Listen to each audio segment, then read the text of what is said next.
William Paschall, otherwise known as Sparkle Horse here on lichess, and Slaggy on Twitch. We also have a YouTube channel, Video Chess Training on YouTube, where I do upload all the streams and some other stuff. Some other stuff too. Some other cool stuff. We got a lot of challenges, and I think we lost one of them. They probably thought I gave up, but I had to restart my stream. Was getting some drop frames. It looks better now. It's really touchy and hit or miss. If the broadcasting software starts getting drop frames, it's like a chain reaction. But if I just restart it, it's usually good. So I can't really explain it, but we're good to go. I saw somebody on the challenge list, math and chess. I thought it said meth and chess, and I was like, well, that's really socially acceptable. All right. Anyway, we've got 10 challengers. Let's get started. Guys, 8 plus 3 casual challenges only today. It's what I call Mindful Monday. Mindful Monday has been cut down from 15 plus 2 to 8 plus 3, so we can play quite a few games. I think the 15-minute time control was a bit too long. Anyway, let's get started. Morales is pretty tough. We had a simul stream yesterday. I'm playing my wake up in the morning opening here. Knight f3 is kind of, I feel, the safest move for white in my repertoire, and I can kind of play it on autopilot when I haven't finished my coffee yet. We did the simul. It was good yesterday. 40-40 simul with 20 players. Went pretty smoothly. I had some tough games. It's never easy with the clocks running on all boards. We could repeat my game from my tournament. Budapest Team Championship yesterday. My team unfortunately did not win. Final round. We won, but it wasn't by enough. I won my game too. In this exact opening, except my opponent had played d6 instead of castles, the move order. D6 would transpose here. He played c5. c5 might be a better move order for black, actually.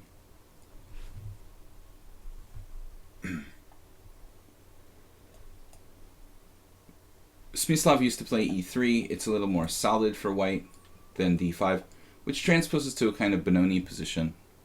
I'm in Hungary. I've lived here since 2004 for most of the year. In July, I'm going to go back to visit once a year when I have the ability to do so. I try to go back to the United States to visit for a month or two. I'll be in the States July and August, so the stream will be at a different time as it was last year. Probably early evening, USA time. It'll be kind of like the people in Europe are going to be hard pressed to watch late at night. But they get the benefit of a better time most of the year, so can't make all the people happy all the time. Used to play my Mr. Serious simuls on ICC years ago. Oh my god. Mr. Serious was my handle, or is still my handle on ICC, and I used to play on there pretty much exclusively until not that long ago. But the simuls I did there were really like pre-moving to Hungary, so you're talking about back in between like 2000 and 2003, probably 1999 and 2003, or 2003. That is to me, it's not a long time, but for most people that sounds like a long time.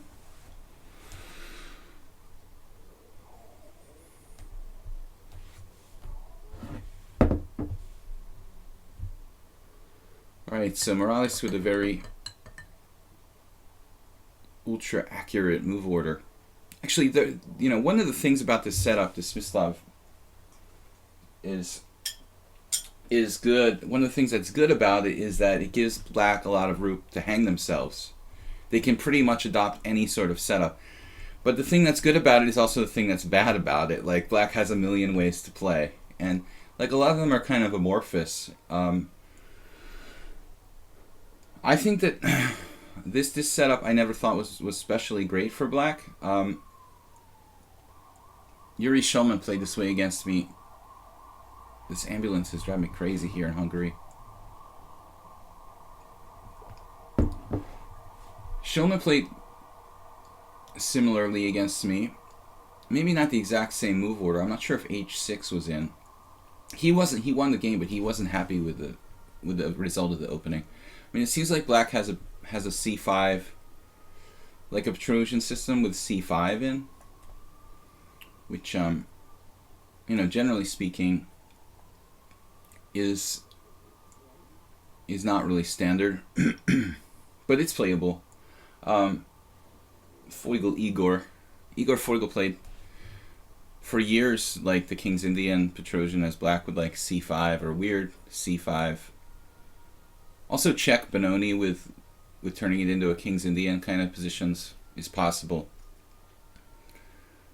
Yeah, there's always these sirens. It's insane. There's like no way that many people, I mean, are like being rushed to the hospital in the span of the same 5 minutes. I don't know. I'm starting to have conspiracy theories about the ambulances.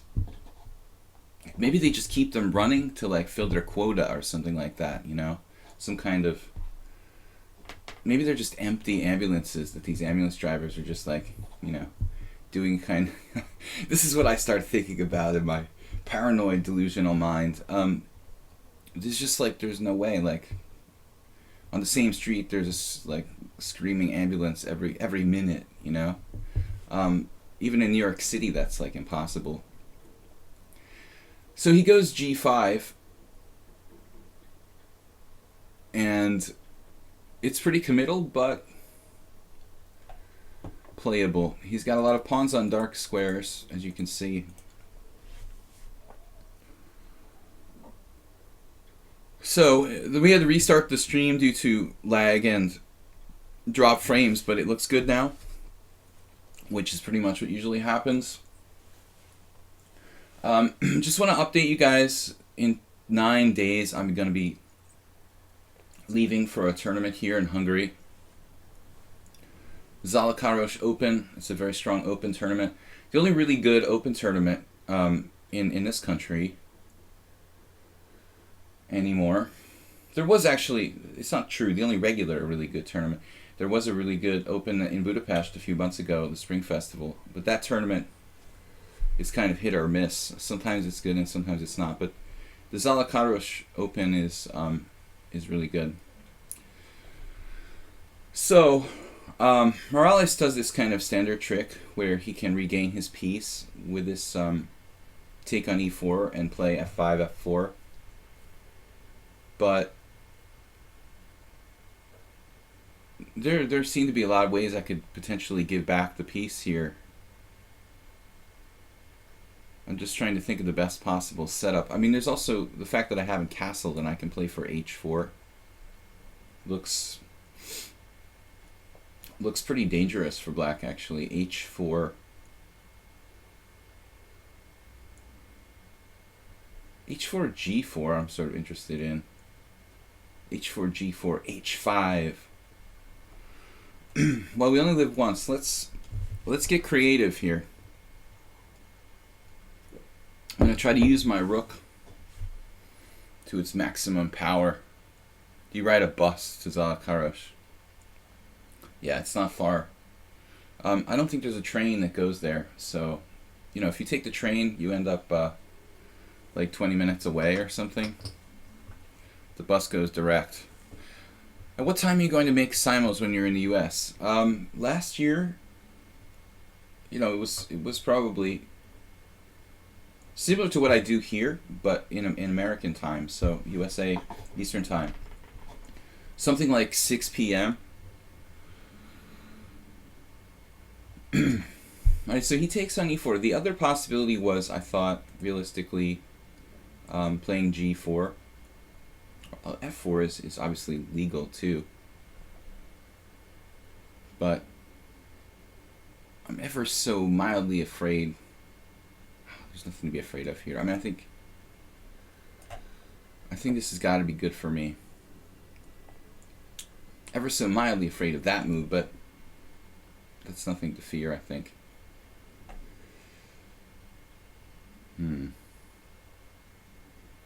Yeah.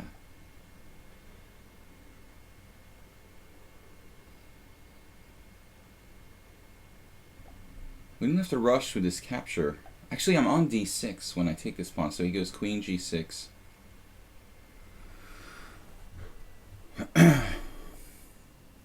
It reminds me of a game I had against this FIDE master, Ferry Frink. It's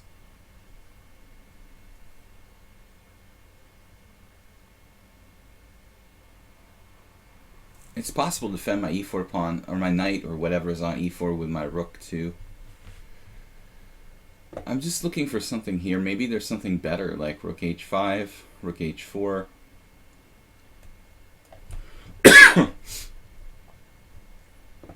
Morales has found a very compact way of protecting everything. This is sort of disturbing. Like he just lucked out, basically.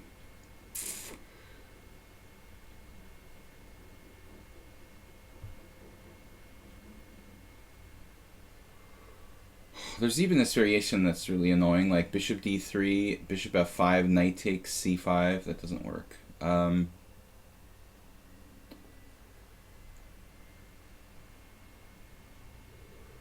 I just don't really have a choice here.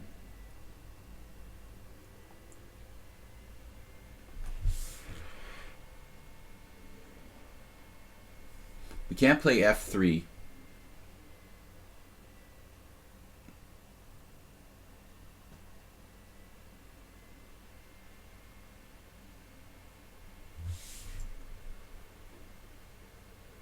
I don't know whether it's better to go queen c2 or queen e2. I mean, e2 feels like closer to the center.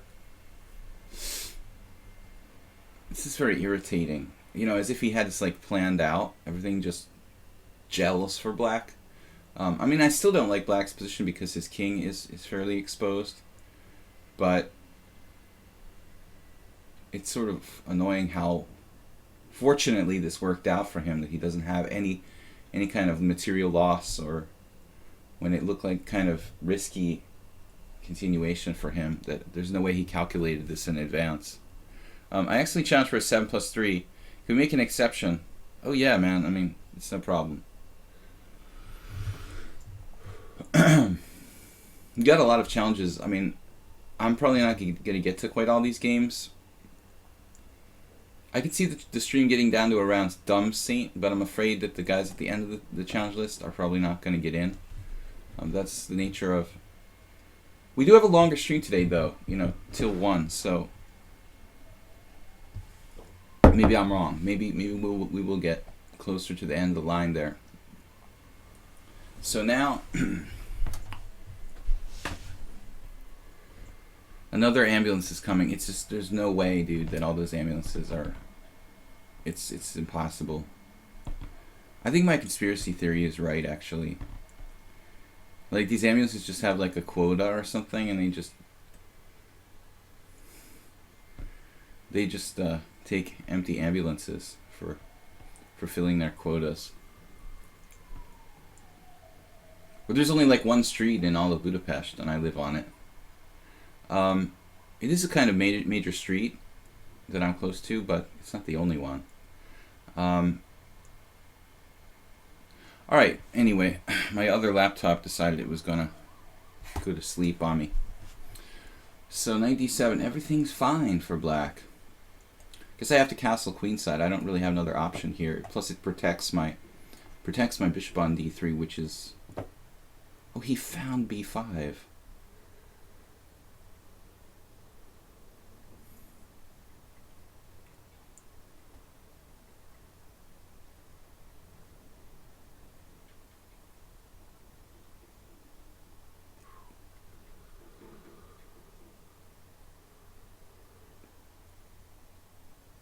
I have to calculate. Maybe rook h4, something along that.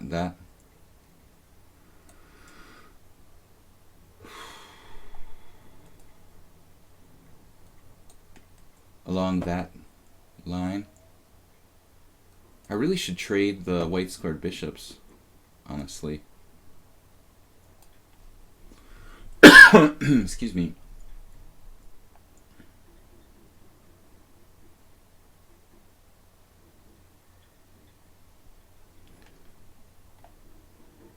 He's 1500 in bullet, 1800 in blitz. But he seems pretty good, honestly. This is a common idea in the Czech Benoni, to like sacrifice this pawn on c4 temporarily and kind of use it as a blocker that he doesn't have an attack on my king. I thought here this was pretty appropriate. I'd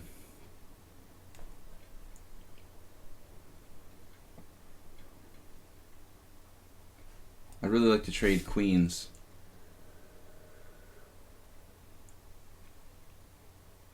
The problem is he has queen g5 check after that. Alright, let's try to trade queens a different way here.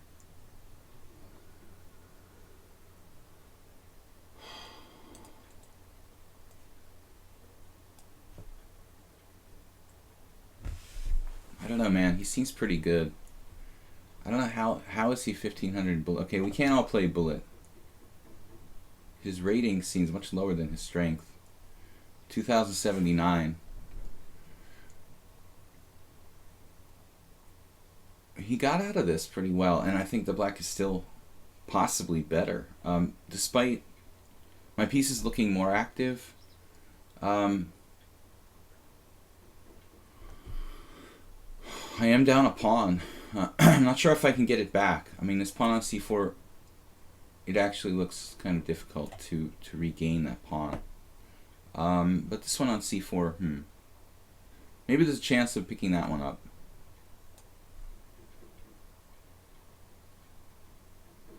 Absolutely vital that I hold on to my d5 pawn.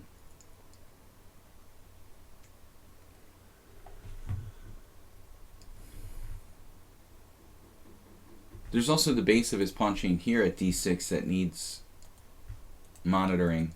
If we could pick that off, we'd be good.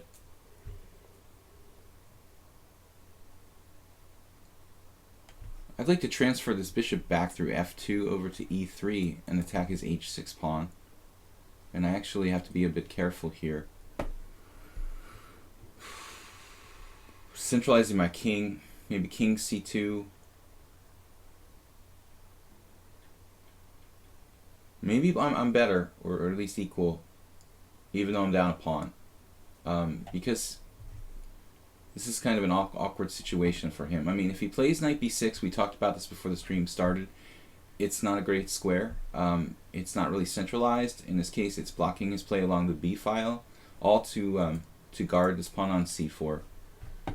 I'm kind of lucky that he traded queens. If he avoids a trade of queens, I felt that my king position was kind of questionable. PEEM says, what? I ran out of time yesterday. Yeah, rook b4, I don't know. We can pick the pawn up. It does weaken my structure a tiny bit.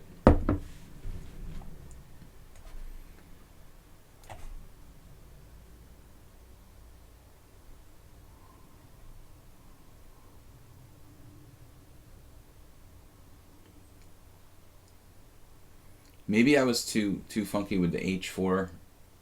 I'm not sure. I thought I had a good game, but apparently it wasn't so great. Now, we still have issues. Hopefully not serious ones. Alright, what are we going to do? Like, slowly try to improve our position. Another ambulance. There's no way, dude. There's just no way. I mean,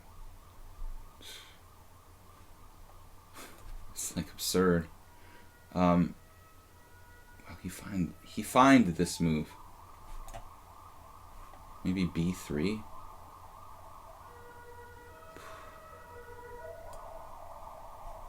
There can't be an ambulance every minute on the same street, dude. I mean, it's just no way. He was really close to something there. And we're still not done yet.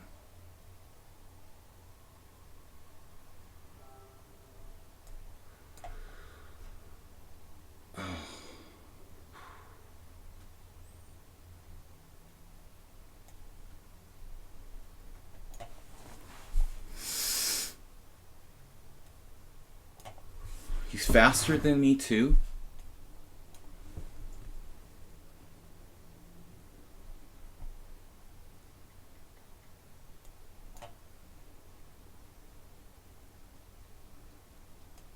Wow, H5 he found. I just played G3.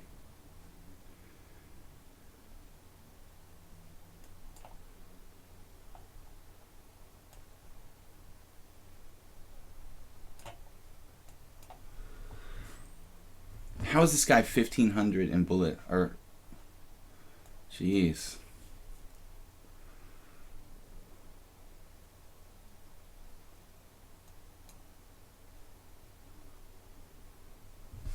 No, I mean, I'm probably better now.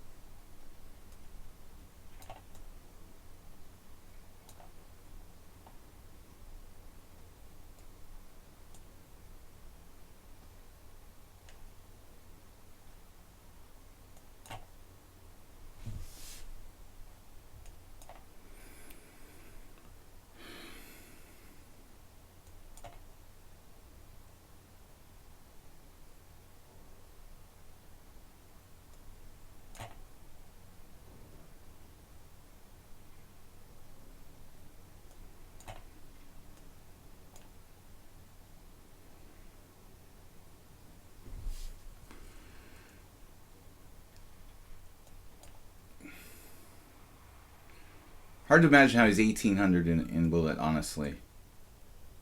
I mean, blitz. It's more like 20, 2100. Judging by your speed. Alright, Aldisto, 2152.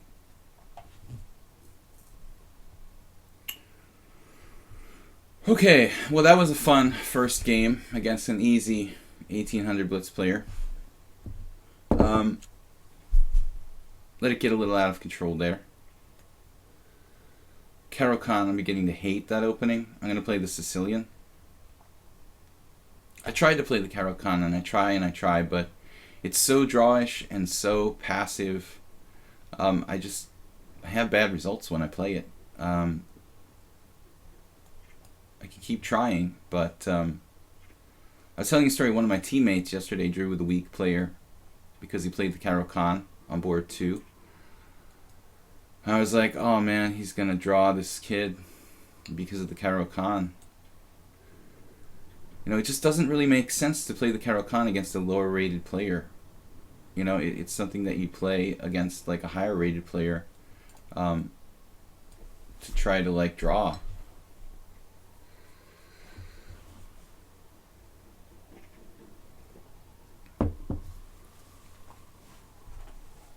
Another ambulance is coming. I mean, there's no way to explain that. You can't explain that away, you know, like there's an ambulance every 3 minutes. And I don't, you know, there is a hospital, like, it's a small hospital, like, a very small hospital, like 5 blocks away. But I don't understand it. In the wintertime, of course, I had the window closed. You can't hear it, but it's never been this bad before. I don't remember last year when I was streaming it being an issue, really talking about it. Maybe a little bit. It must have increased the quota.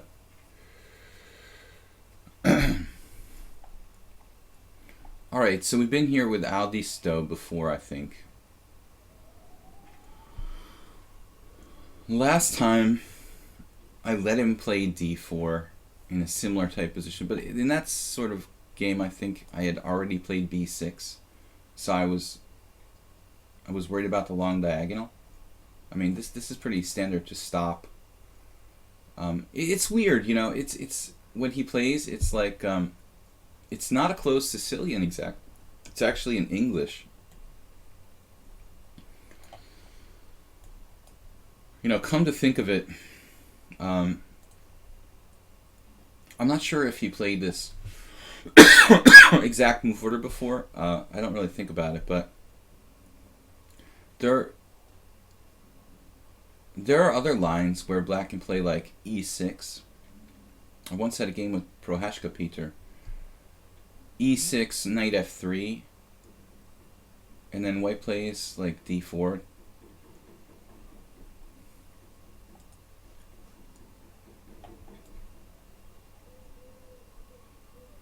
Maybe I should delay castling till he's committed himself to castling.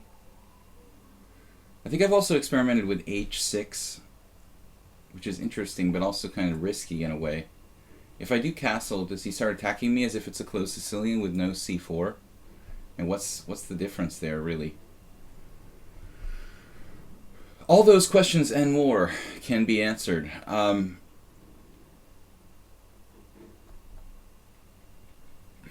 It gets really tedious playing this opening. I don't like the black side of the closed Sicilian. It's extremely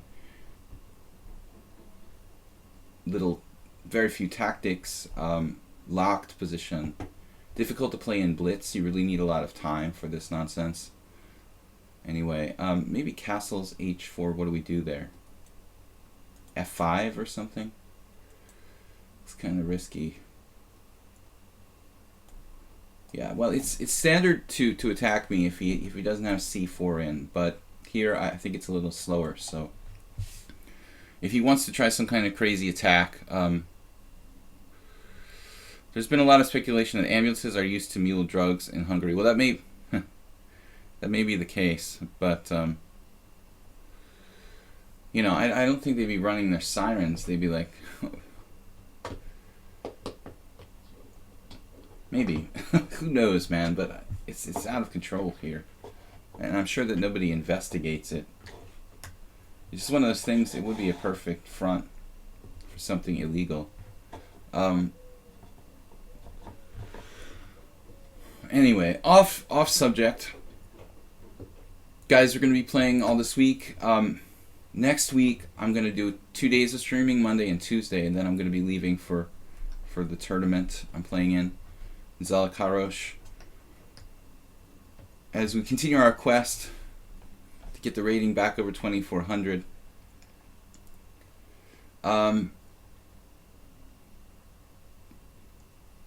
The long-term quest is to become a GM, you know, before I'm age 50, hopefully. But we've got to break the quest up into like little parts, so I think it makes sense to say like, okay, let's get, you know, 2,400, 2,425, 2,450, maybe one GM norm, and kind of. Alright, so it's the standard position again. Closed Sicilian. It's not my favorite.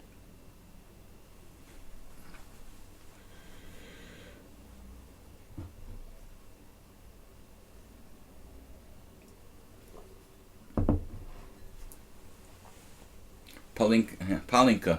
It's a new drug. Palinkaya. Favorite choice of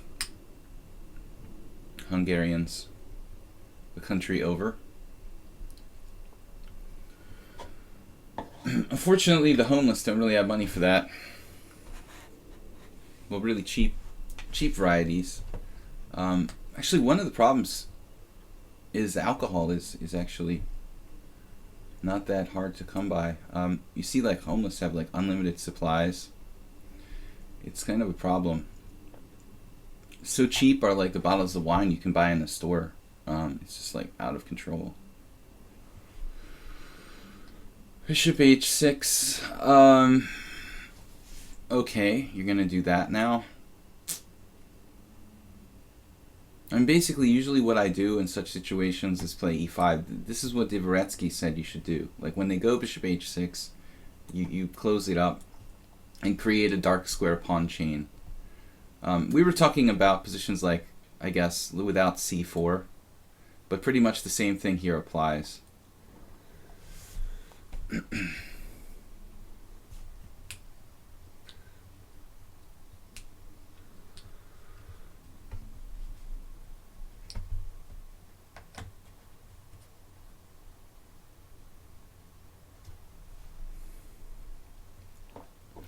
I have another question. Are sounds louder as you're like higher up? It just seems like I'm up on the roof of the building, and it seems like the sounds sort of carry more. My other question is, does sound travel more on like windy days? If a tree falls in the forest, does it make a sound? Now seriously, does sound travel better on windy days? Because it seems like that's the case.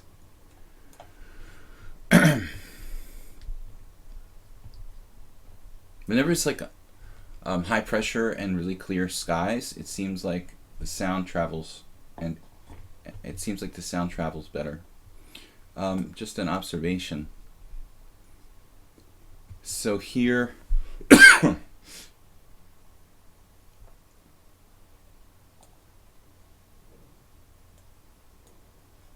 we've got to be a little bit careful, but I think that we're more or less secure here. Just it's really tedious, you know, to have to win these kind of positions against players like this rating. It's not easy. 2100 is solid, and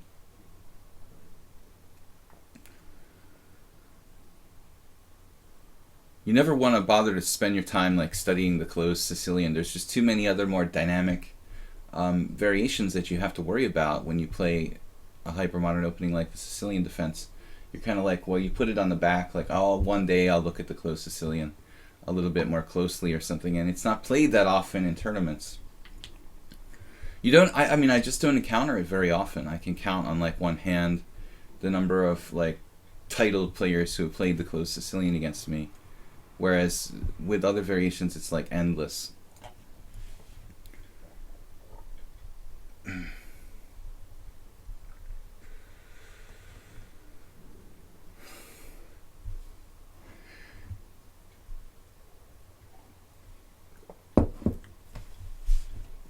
What do we do here?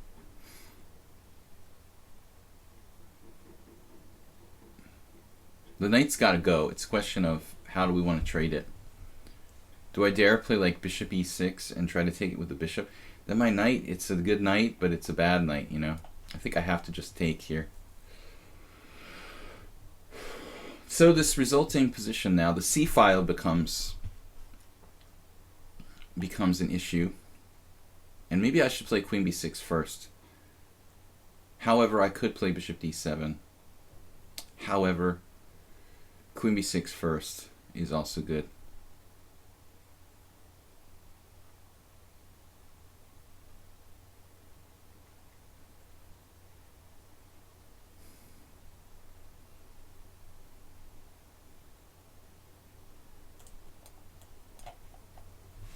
It's like watching the grass grow. This game, honestly. I'm a higher rated player, so he wants to play solidly and not take any risks, I guess. But still. A lot of players are experimenting with those e6 type of a6, e6 type lines in the closed Sicilian for black.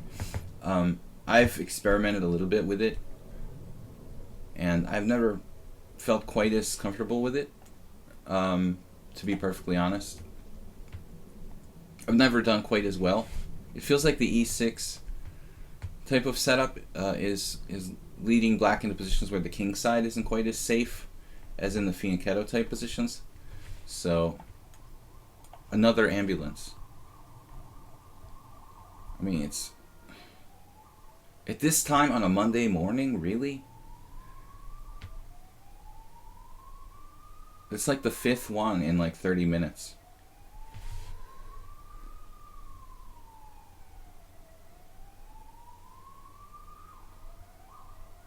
I saw that Naka fan, but I mean that guy's talking about a very special street here where there's a lot of embassies and stuff, and you know, that's a different case. These are real ambulances, not like, you know, dignitaries in black limousines.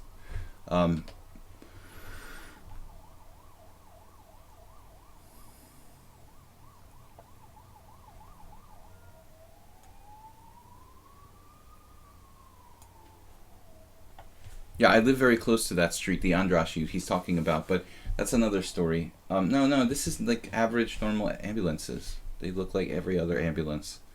Now here is a Pilinat moment where we should, speaking Hungarian in honor of the ambulances, we should take a moment here to seriously think about this. Taking with the f-pawn is obviously safe. The other way would give him a protected passed pawn and really create a dynamic situation. My intuition is that both are probably good. Get really insane. Something like d takes e.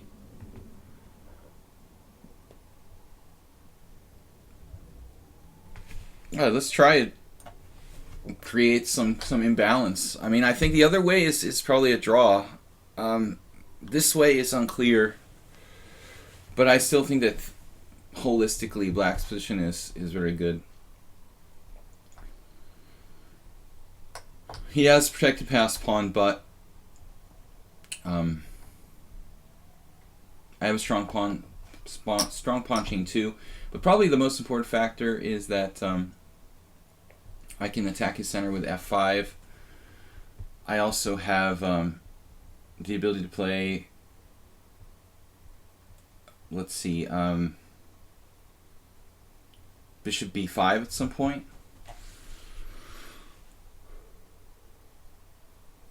Attacking his pawns on the white square. So I have the better bishop, theoretically, with most of my pawns on dark squares. You know, I feel like white should be okay, because hypothetically this should be a long-term advantage, having this protected passed pawn on d5.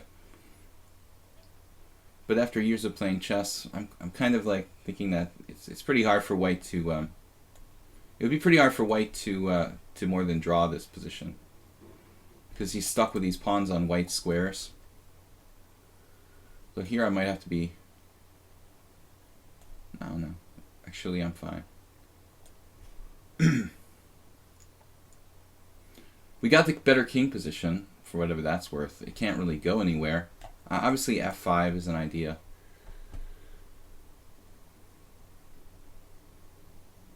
Objectively, we could also not trade rooks, leave the file, maybe try something tricky.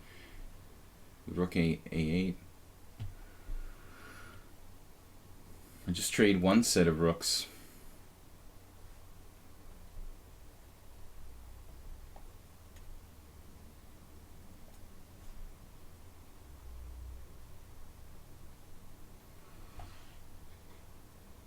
He's going to have some issues, because now he has several choices, like letting me take on e4, giving me a protected passed pawn, or taking with the bishop when his pawn on d5 becomes isolated and is likely to fall. So I guess I'm better here. Becomes a kind of technical situation where he has to be careful.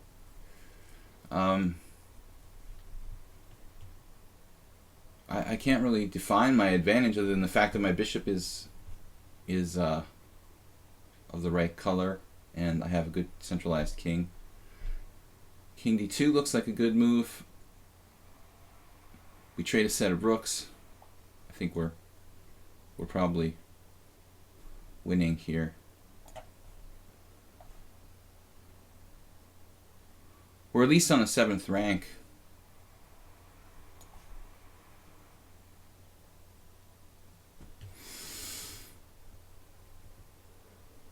Bishop e5, bishop, rook f2, bishop d3.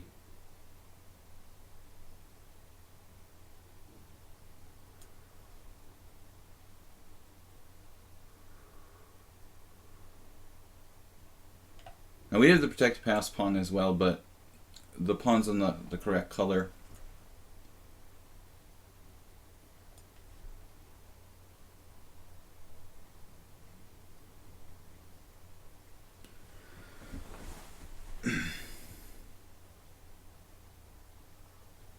King ends up out of position.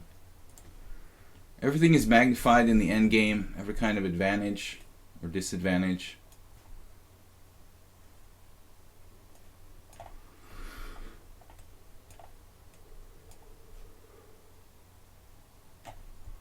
I mean, it's difficult to say where this game was lost. I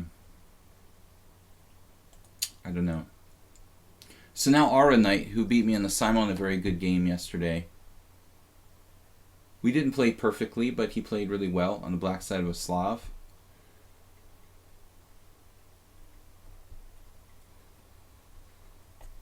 Okay, the opening, I'm going to continue to try to play the Caro-Kann.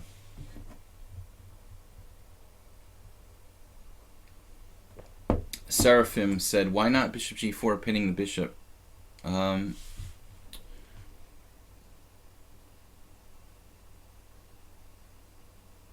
It's like half a dozen of one. I had already pre-planned the other move, but you're probably right. It was too easy, you know, that's the problem. I mean, I'm normally looking for something more difficult. Expecting the win to be more difficult to find. I have a tendency to miss obvious moves.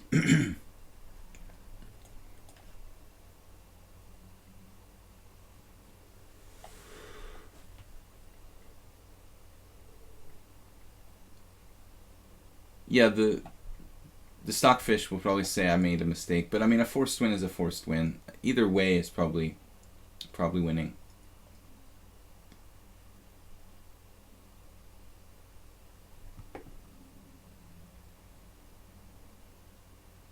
This is how the game went in my second board in my team yesterday. The guy didn't play h4, he played knight f3.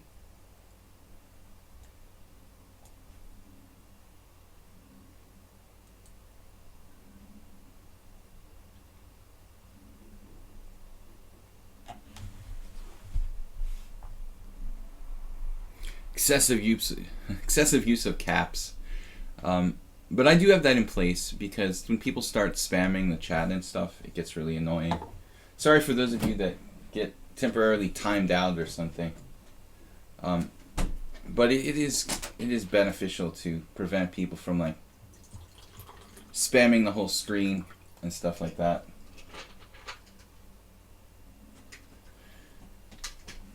C3. Interesting.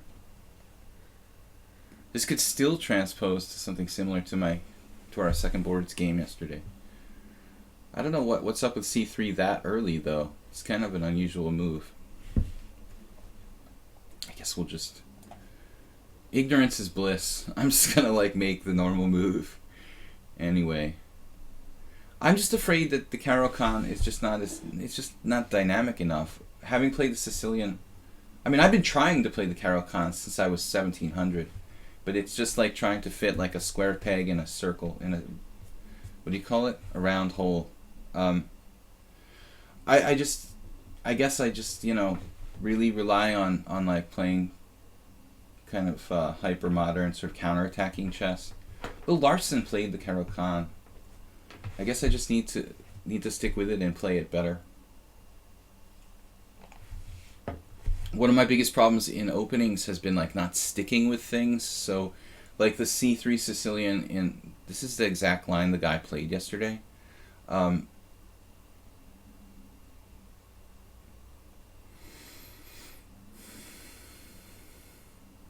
think that's the exact position that Homie had against my second board. I don't really understand it.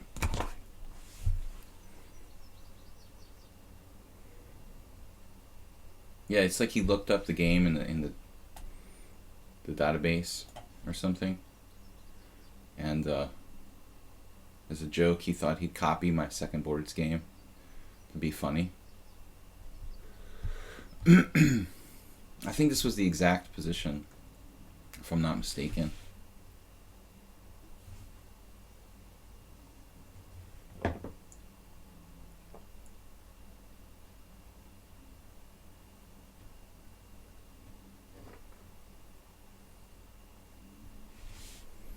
It's a little too much of a coincidence, isn't it? I mean, now if I castle in this position, knight e5 is possible, which is really irritating, no? So I think I have to go here.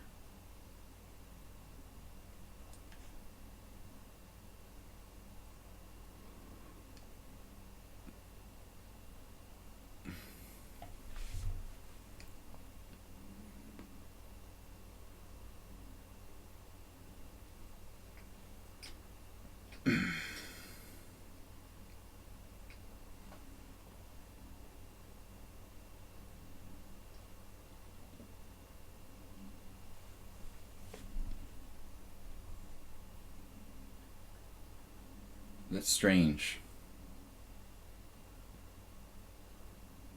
I had the feeling that the move order in our board 2 game was different yesterday. Could have reached the same position by a slight improvisation of the move order. I just don't see that I should allow. I don't think I should allow 95.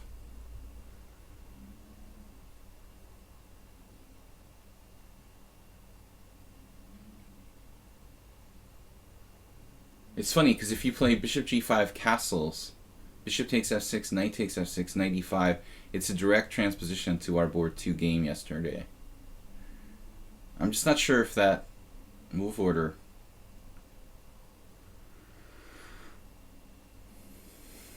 I don't think that's what happened in the game yesterday. I think the dude was castled already.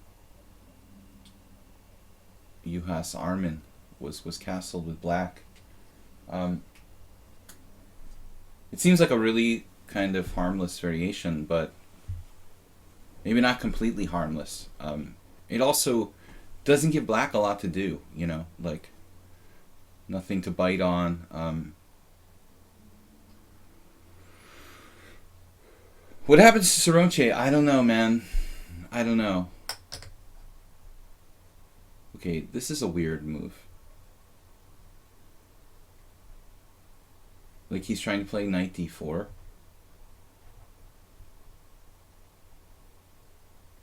Generally speaking, normally one doesn't want to trade off their strong point.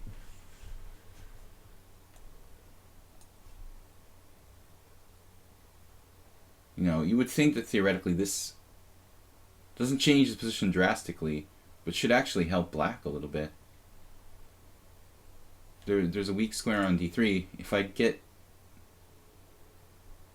you know, if I want to get really funky here, I might have knight c5.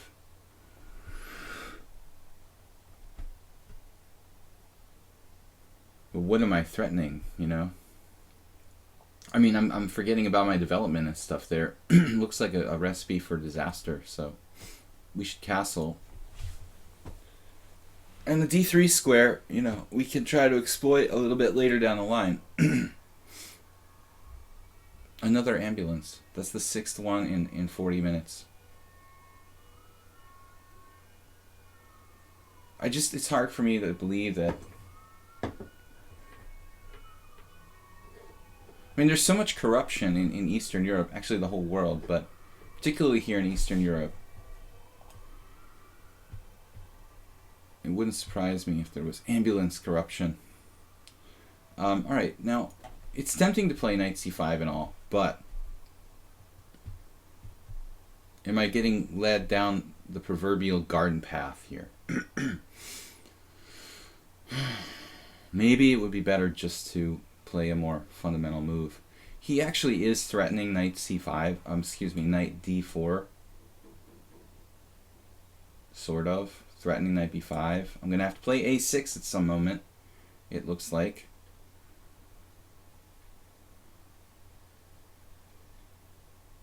So Wesley, the preemptive a6 might be not a bad idea. Preemptive strike. Rather than play knight c5, you know, I mean, I don't know if he guards d3 with bishop c2. I mean, what does knight c5 even do, you know? I guess that's my question. Actually, bishop c5 is also an interesting idea. Ultra solid play by white, though, you know? Like, it doesn't get any more solid than this. He doesn't play h4. He doesn't really try to do anything. It's just...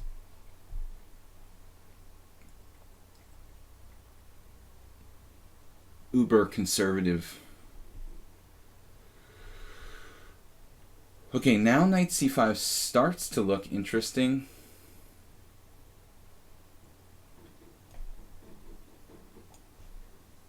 He's got a queenside majority. It's kind of like a c3 Sicilian.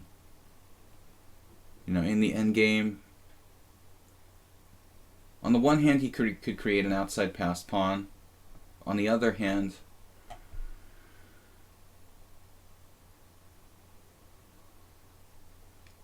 I could have a minority attack and break up his pawns, but that's not really looking realistic here. Not exactly barn burner games the last couple. Managed to grind down that ending where I thought it was a draw. So here I was looking at knight d3, take, bishop takes g3. I guess we're just simplifying to an equalish position. But I don't know what else to suggest, really. It doesn't feel like I have an advantage. His bishop is pretty strong. This is pretty strong. Though it's blocked by a couple of pawns, it has some potential. Bishop takes c2.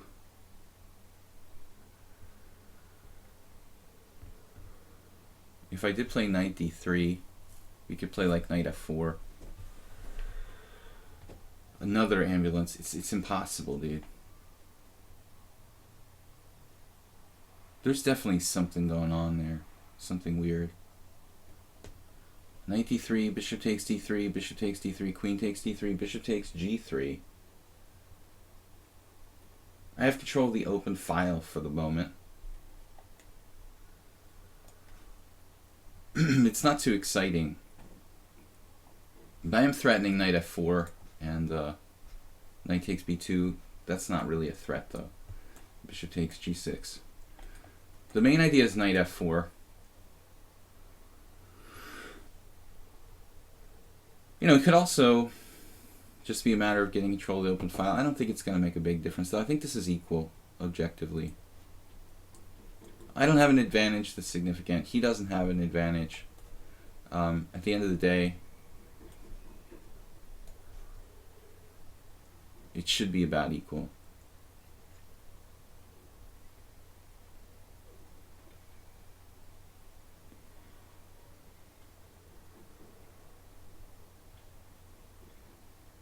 I thought the bishop d4 there, it's a little scary to pin yourself, but it's probably a tiny bit stronger.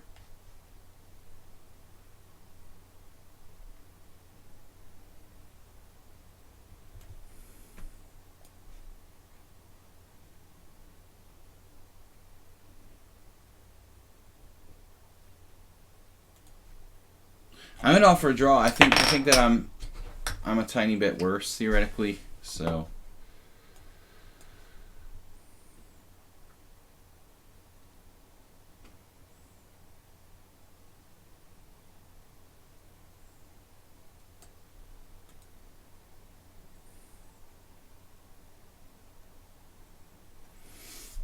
I'm not sure he even had time to react to my draw for. Somebody said knight d5, Spinal Tap Chess. You need to teach me how to play the Caro-Kann. It just never works for me. I don't know. Another ambulance. That's number 6 or 7. I lost track now.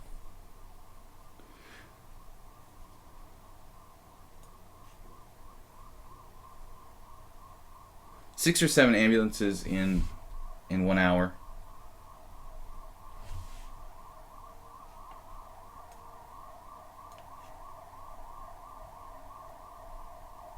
It does get on one's nerves after a while.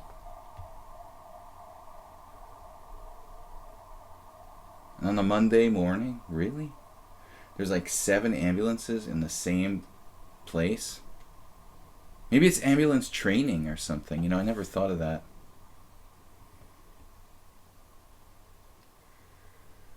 It kind of makes sense that they would do it in a time that was like not a lot of traffic, like late morning, say around 11 o'clock.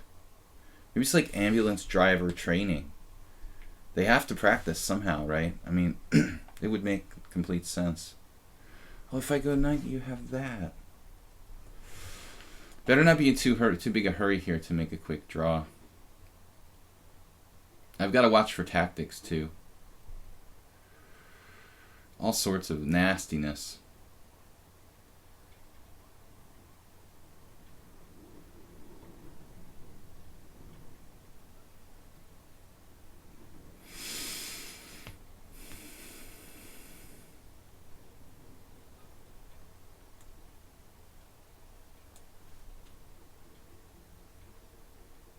Objectively, black's too solid to lose this.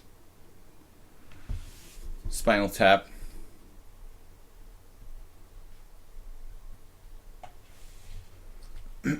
Yeah, there's a hospital not that far away, but it's a pretty small hospital that wouldn't... I don't think they'd be getting like 7 ambulances an hour.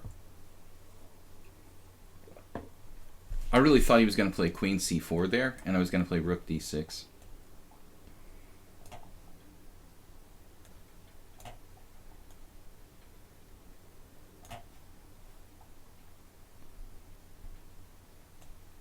You try to grind him down spinal tap style now.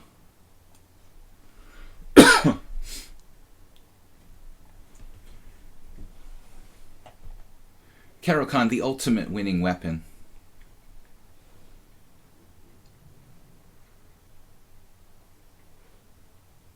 I was just telling everybody Spinal Tap how my team, Budapest Team Championship team yesterday, our second board decided to play the Caro-Kann against a guy who was like a kid who was 200 points lower rated.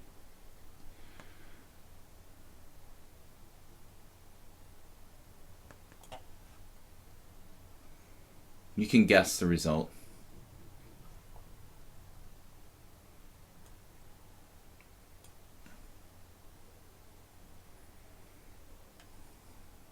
It's like Naka playing the Caro-Kann against Leiko.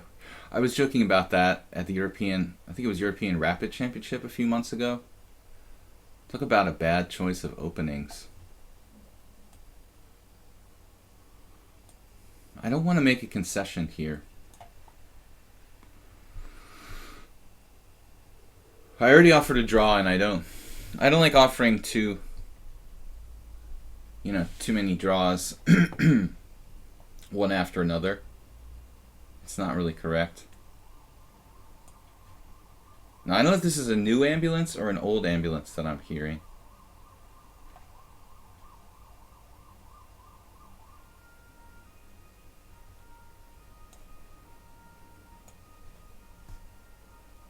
Why didn't I play like Queen D5 there? It's gotta be something. It's gotta be something. It's not just a coincidence.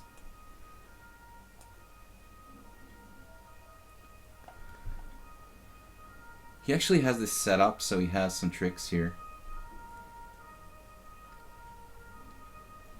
You know, queen takes b2, rook b1 is probably good for him.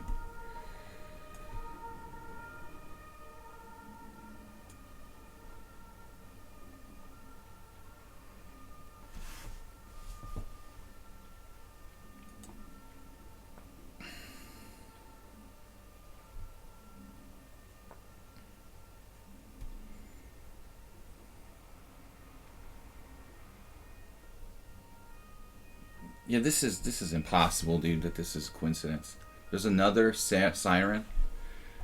I mean, it's a conspiracy for sure.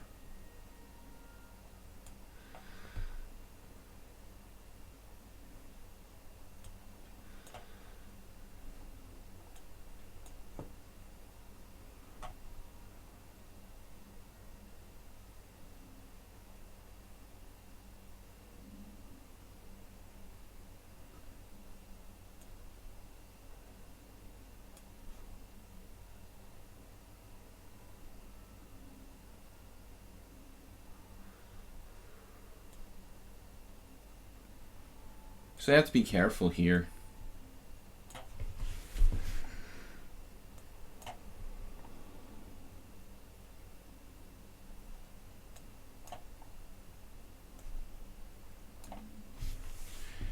This guy plays a lot of hyper bullet chess, apparently.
Yeah, interesting game. Now we've got a lot of challenges here. I don't think we're gonna get to all those games in the next 2 hours. Actually, I don't know how we have so many challenges. It's got to be like a record number of challenges. Not gonna play the Caro-Kann versus Meyer too. Well, Meyer isn't quite as good as Leiko, but close. Equally solid, perhaps, in style. But not gonna play the Caro-Kann against a lot of people. But a lot of people don't remember. 10 years ago is a long time. But Peter Leiko played for the World Championship. I don't think that it's really something you compare to George Meyer. Just because Leiko got married and lost 100 rating points, doesn't take away the fact that he was like one of the top 5 players in the world. It's easy for people like in the last, who just started to really get into chess in the last 5 or 6 years, to not understand, what happened 10 years ago. But it's not the same. Maybe a simul. I did my simul last night. It's pretty difficult. 11-10. Mastermind 14. Alright, that was a stressful game. I mean, I tried off from a draw. He didn't either notice or see my draw for. Then in the queen ending, I guess, we were always okay because of our good king position. I mean, objectively, it was a drawn ending, but it just, like, he didn't want to stop playing for a win. So here, we basically have to play, I guess, either the Reti or, yeah, I'm convinced this is an ambulance training program, because there's really no other way to explain it. There wouldn't be anything else it could be. They must be training new ambulance drivers. There's no way you have an ambulance every minute. He should have taken the draw. Well, it's just an unrated game, I guess. But this is a guy who seems to play a lot of hyper-bullet chess. I guess he was hoping to just flag me or something. But it's not a really difficult endgame to play. Alright, try not to be hysterical about the ambulances, but it's just. So now there's a couple ways to play. A4 is getting popular. I played this in my last tournament. This is like the 10th ambulance in an hour.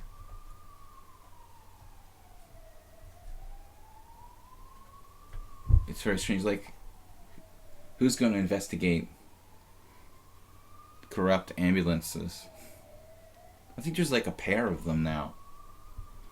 But it is really annoying when you have a job like mine where you're working at home and you're like relying on peace and quiet. Alright guys, anyway, we have a YouTube channel, Video Chess Training on YouTube. Don't forget to check it out and like and subscribe over there.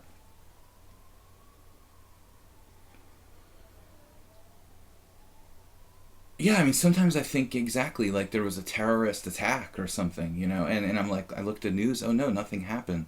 Just like there were 14 ambulances in a row for no reason, It really is very weird. Now, I think, if I remember correctly, I think I've played Bishop G5 in this position before. He can't really protect the pawn on C4.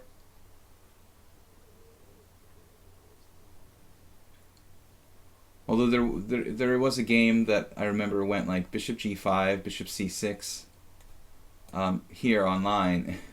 And I played 92 and Black played B5 and I was like, uh-oh. But that actually transposes to a game Freycinet had with Black against some dude. And I looked at it with the engine. Bishop C6, knight D2, B5. Actually, white has compensation for the pawn, it said. Mastermind 14, this player doesn't have too many games. They just sort of show up for our stream, but I don't think they play rated games outside of it. I don't know who they are. It's cool when you guys interact with the stream and form a kind of community, and we can kind of know who everybody is, a little bit about different players and stuff like that. Of course, you have a right to your privacy, but it is fun.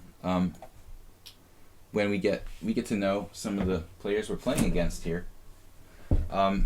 We had the same game, I think, in a simul last week. This is my game with Savely Golubov from my last tournament a month ago.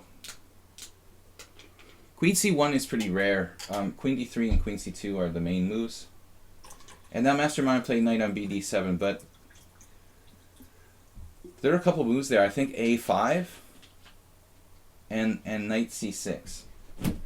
So apparently some Catalan experts like to wedge that white pawn on a5.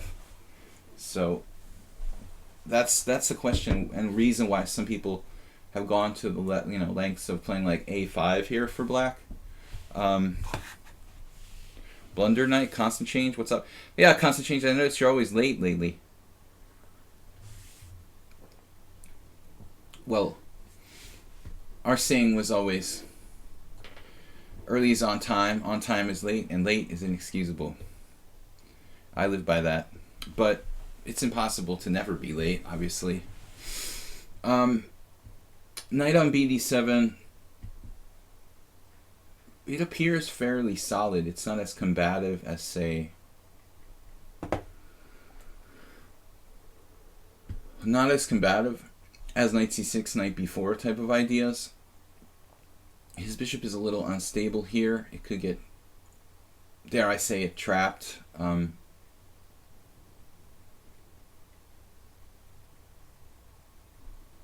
Actually, I remember two simul games last week. One against move 11, and one against Ananas, who's like 2100 FIDE, in the same line. But neither of them played knight on bd7. So I'm thinking that black's drifting into a kind of passive situation here, a little bit. I'm not really sure what I can do about it, though. Rook d1. D1's kind of the standard move. I'm used to this in the Dragon. When black, in the classical Dragon, I've had like queen c8 and rook d8.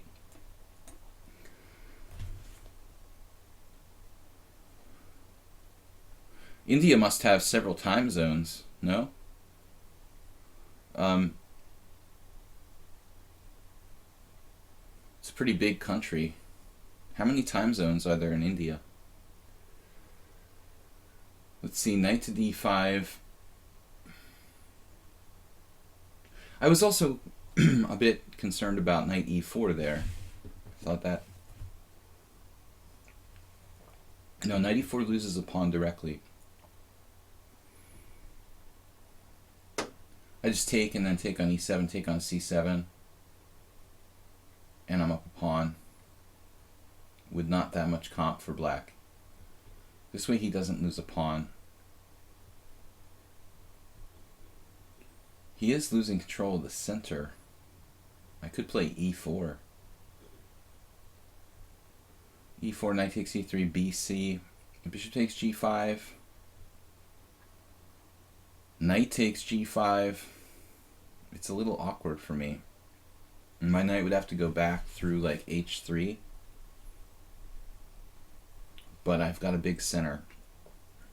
So there's something to be said for that. And there's also knight takes d5. Knight takes d5. Yeah, what's wrong with knight takes d5? Well, I mean, the problem is, like, he can take with the pawn, and as strange as this position looks... I should enunciate my words a little bit better. Strange as it looks, it's not that bad for black, probably. Another ambulance. What a surprise. Start a conspiracy ambulance blog. Well, it gives us something to chat about while we're thinking. So e4 is the other line that does look kind of interesting.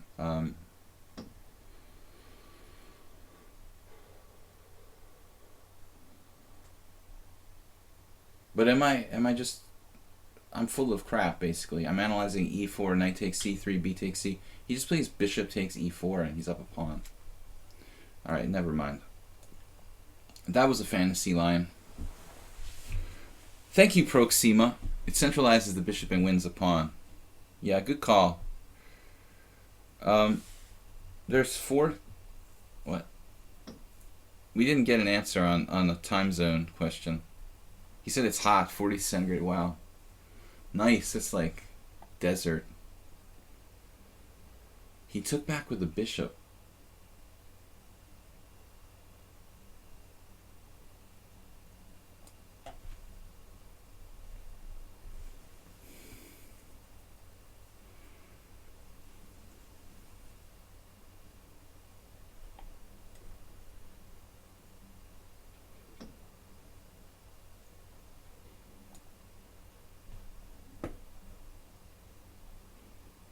We win a pawn. But he has a lot of compensation.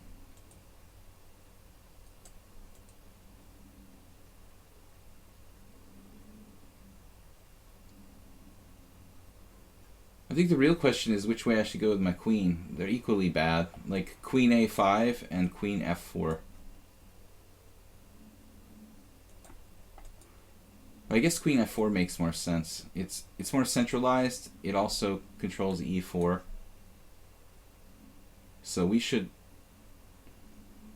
basically forget about the fact that we're up a pawn and just concentrate on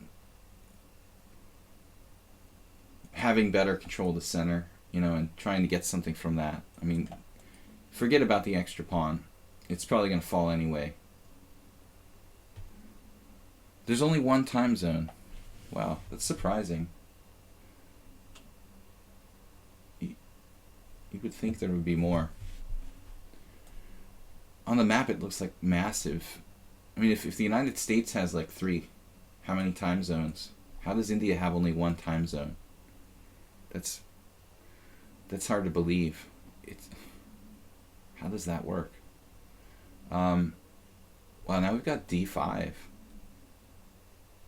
We're just winning a piece. Easy game.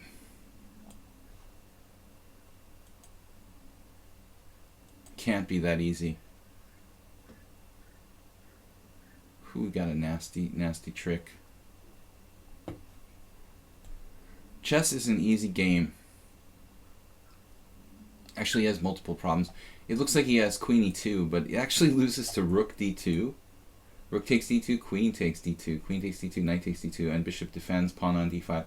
But more simple is, of course, queen e2, knight d4, defending f2 and forking his queen and rook. Played a little bit too quickly. And these time zones were established in 1884. Originally there are 2 time zones. Thank you for the... So they just have 1 time zone. I guess that makes things simpler, doesn't it? Mastermind, just let's analyze here for a second. Okay, the opening he didn't really play accurately. Obviously, but it's not that bad for you. The computer says you should play h6 here. Yeah, I mean now it's ugly, but you have to play this, and it's not so bad. I mean, actually, this isn't so easy for me. I have some weaknesses too. And I didn't think that converting this would be that simple. White is better. This is really, really ridiculous looking piece. But still, it's not that easy. But anyway, like, okay, let's move on for a second.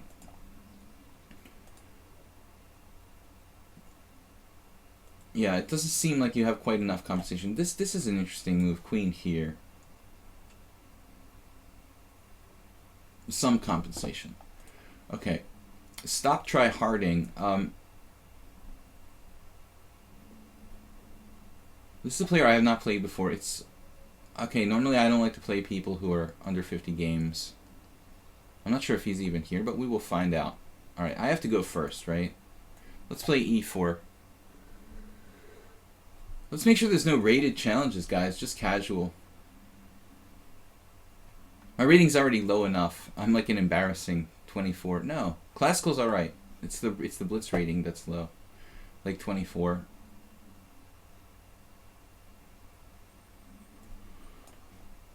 Normally I ask everyone have 50 rated games, but he's been waiting, you know, and if I wasn't gonna play him, I should have told him. from the get-go. So, but generally, for future reference, I want people to have maybe 50 games. So it's like they put some time into their account. They're not just trolling me with the account they made today.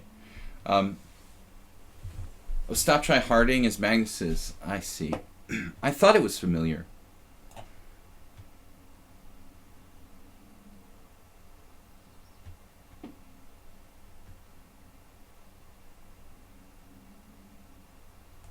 I had definitely heard it. He might have decreased the rating artificially.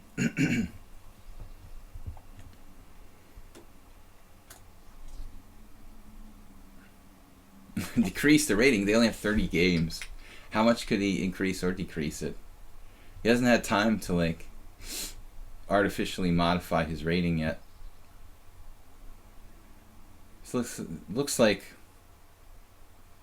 similar to how like once Anand lost a piece against Alonso Zapata. It's not the same position though. How was that Zapata game?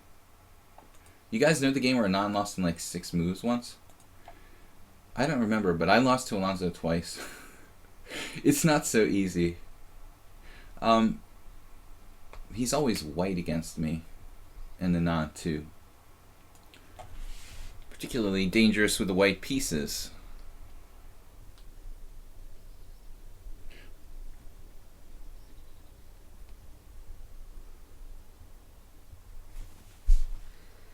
It's suspicious that someone who knew Magnus's name is 900.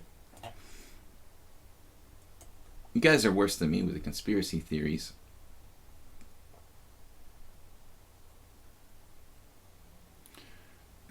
Yeah, I mean 900 is a little weird that he even knows the opening.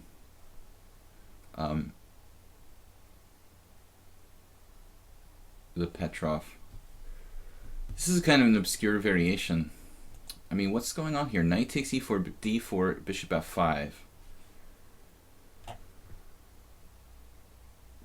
I've never encountered that, you know, but on the other hand, it doesn't look that bad. Like, I didn't think of it. I don't think there's any refutation. I mean, here perhaps I could try something. I don't know, queen e2. I guess I should have played queen e2.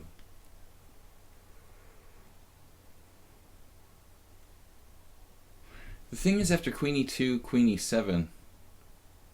Yeah, I guess I have to play queen e2 there. Yeah, it looks a little weird. I mean, he's playing pretty good for 900. So we'll just feed the conspiracy theorists here. Then again, he's kind of playing sort of only moves. But if he's trolling me, I don't care, man. I mean, then he wasted his time and mine.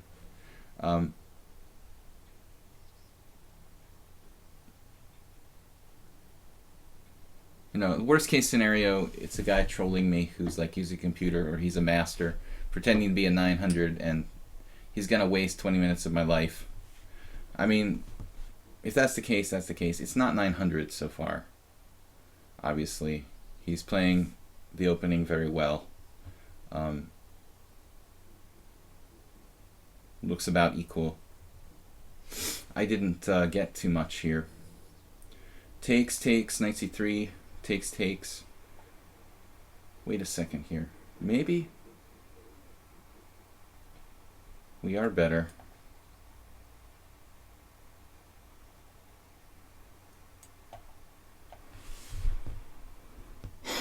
I don't know. Takes there. To calculate a bit. The ambulance has made me paranoid again. It may be Magnus himself. Don't look at the rating too much. Yeah, but it's like it's an established rating of 30 games. He should be legitimately 900. But you're right. Actually, Plukro is saying something that's really relevant, you know, to everybody. Just in general, like if you play over the board chess, try not to pay too much attention to rating. easier said than done. So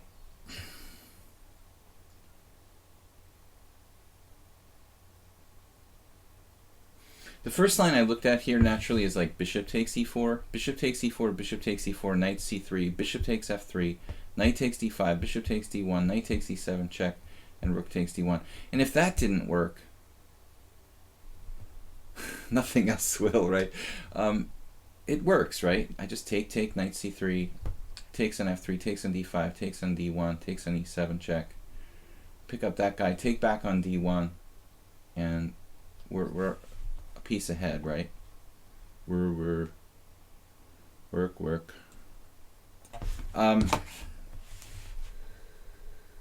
Yeah, he has to sack the pawn there. But I like the way he played in terms of not creating weaknesses in this position. He just overlooks a tactic here. Interpolation of moves. I mean, normally I wouldn't want to give up my white squared bishop for a knight in a vacuum, but we're winning a piece, we're winning a piece. It's kind of a long combination to calculate. But I think I want to check after the game, you know, did I make a big mistake in playing castles? Because queen e2 here, I mean,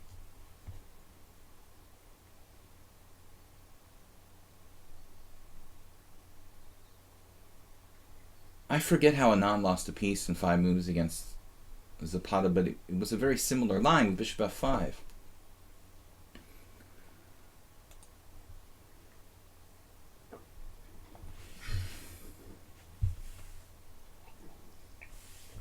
There's another trick you can use if you're really bothered or intimidated by higher rated or disturbed too much thinking about your opponent's ratings. In like tournament play, if you're playing an open sort of tournament, you can just not look even to see what your opponent's rating is. I mean, I don't think that in a vacuum, I use this term again for the second time in 2 minutes, but I don't think that it's the optimal thing to do. But for some players who get like intimidated or think too much, you know, about factors outside of the game, I mean, probably Blue Crow's advice is applicable, and you should just think about just not even writing down your opponent's name and rating. Just play every game like it was the same thing. I think the best chess you're going to play is if you just pretend everyone is Magnus Carlsen. You know, I mean, I used to say Kasparov, but let's adjust for the time, you know, the time period here. It's not the 90s anymore, unfortunately. I'm a relic from the 90s.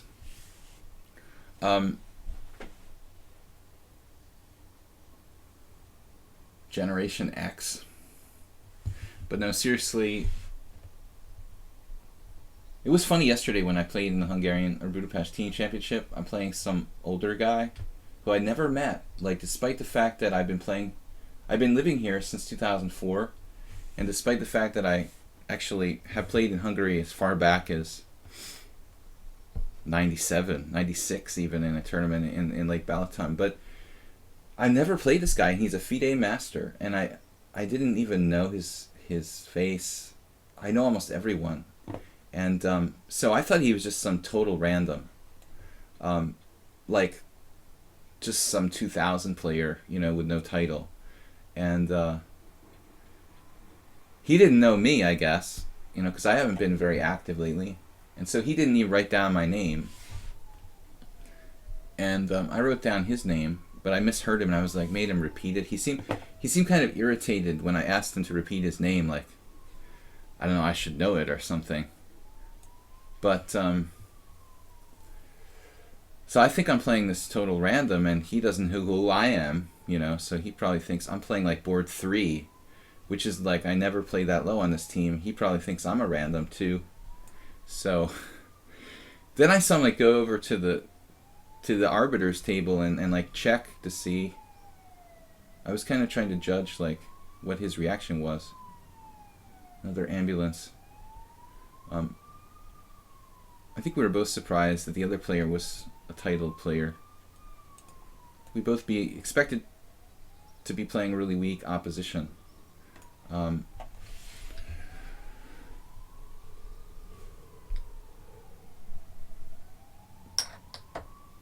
Ambulance. Alright, my bishop is misplaced here. I'm going to lose a tempo. Look how much Stop Try Harding respects the pawn structure. He's like Mr. Pawn Structure. I'm going to trade off my Isolani, which is a weakness, and this also accentuates my bishop on g2. But I like the way that Magnus's, little brother here is basically, he dropped a piece, but he has respect and understanding for pawn structure. So strategically, he's on the right track. Just probably needs to work on his tactics a little bit, openings. But learning to appreciate pawn structure is going to go a long way to improving your game. There's something weird with the ambulances today. Never heard that many in one day.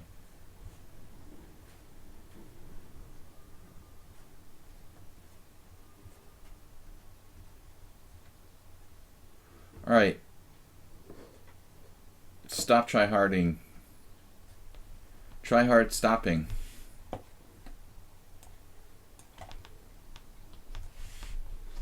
But I want to encourage more people like Stop Try Harding who are rated under like 1800 to feel free to play, I mean, because we have all these like master strength players or candidate master strength players who are regulars, who obviously give me really competitive games, many cases can beat me, but it becomes kind of like a club, and people feel like you have to be like 2100 to play against me, and I don't want that to be the case, I mean, I want to welcome everybody of every level, to challenge me. And it's good that we have a mix of levels of players.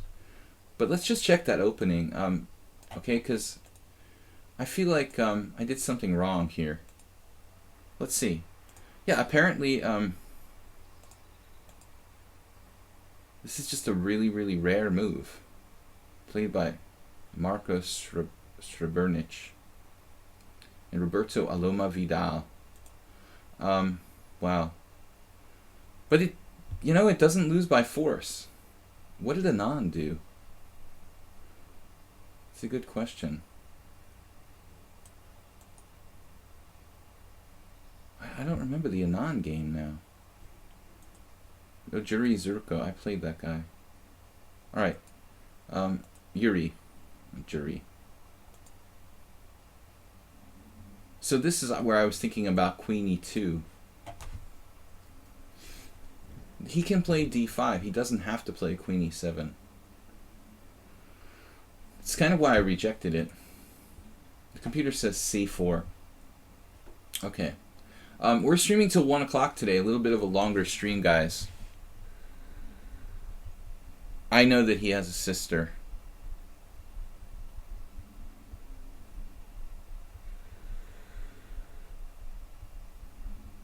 I also played Magnus's dad. I tell the story about my analysis session with Magnus when I played his dad, and I never met Magnus, and he just showed up and started defending his dad's position in our analysis. I thought, I told my friend at the time, there was this really arrogant little kid, and he kept interfering in our analysis session, but he was pretty good. He kind of held his own with me in the analysis session, but I mean, Carlson was already a GM at this time, and he was 14 or something, but I didn't know who he was. One day I'll write an article about it. It's just never really got around to it.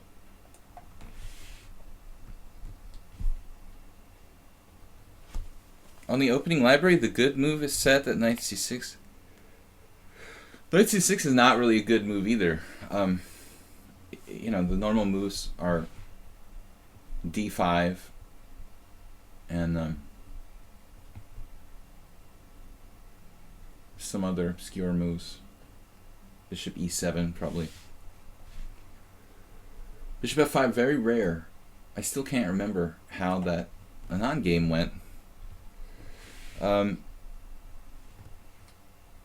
anyway, the story with Magnus it's more complicated, because the next day I played him in a rapid tournament not knowing who he was, till it was already obvious who I was paired against.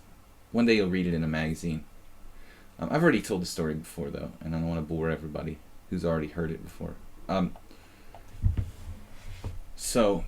But anyway, yeah, Magnus has a sister, a dad, a family, but no brother as far as I know. Alright, let's go on here. Mule Skinner, I also going to repeat myself on this. Mule Skinner, I have one thing. Let's double check here. G4, bishop G6, knight H4, bishop E4. What's up with that? Oh well, let's have some fun. I'll play it like a Slav. Having said A, we're committed to B, basically. I'm not in love with knights on the side of the board and taking bad bishops. But it is one of the only ways in such Slav-type situations to really create an imbalance and a dynamic situation. But I think that Black's position is, it's not a standard Slav, okay? It's kind of a risky setup, but it's valid.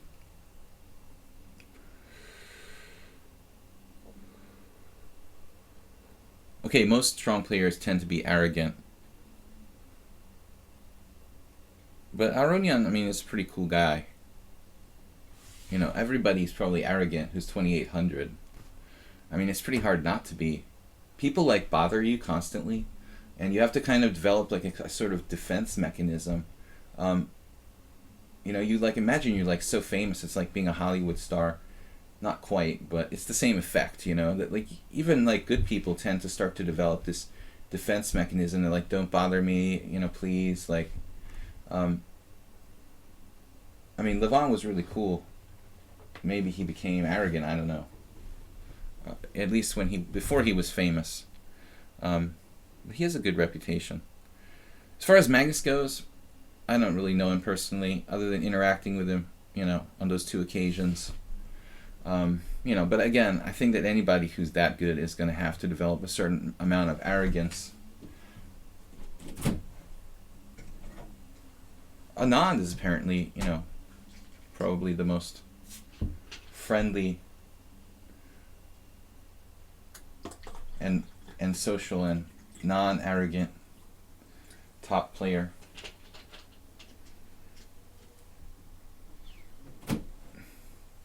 Being 2800 is like being a Hollywood star. I don't know how else to compare it, you know.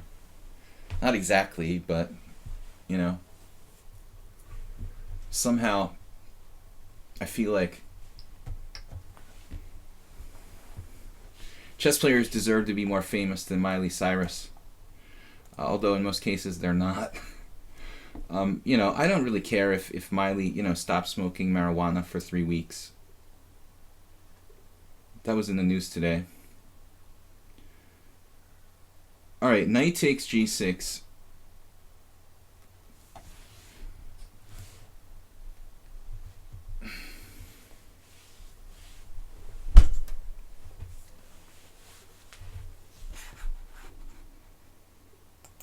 Okay, this player is just saying some really weird stuff. Amen. Say what, dude? Alright, oh man.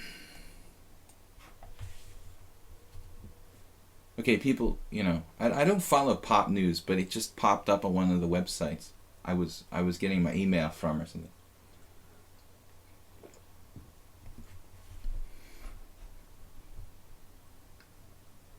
I follow all the gossip magazines. So here it looks like we got something on that B7 square. In general, I like Mule Skinner's opening. I mentioned this in previous streams. I think this is a cool way to try to get an interesting and imbalanced and dynamic position, but it's also not 100% like correct opening for Black in a really pure sense. But I've thought about playing it myself because against knight f3 and c4, it's just really, really hard to get a position against these type of players like me or anybody who plays knight f3 and c4 to get an interesting game. Karpov and Adams. What are you drinking? Scotch? You talking to me? I wish I was drinking scotch in the morning. I have a lot of work to do today. Mule Skinner has some issues here. He's pretty tough, and unfortunately, well, actually, we should think about this now. If I play bishop g2 first, he can play c6. I feel like we should play rook b1 first. Still, at the end of the day, I mean, I'm not winning by force. We can induce some weaknesses in this position, but bishop g2 first. Giving him the extra option of, say, like, knight c6, is that gonna be good or bad for me? Probably good. If I play bishop g2, it looks like all roads lead to the same basic situation here.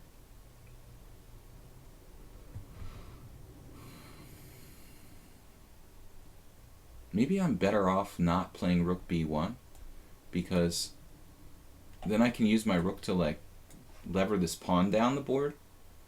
Kind of counterintuitive. The easy move there would have been rook b1, but then if I can force him to play, like, oh, he didn't play b6. Yeah, I'm gonna have to do it anyway.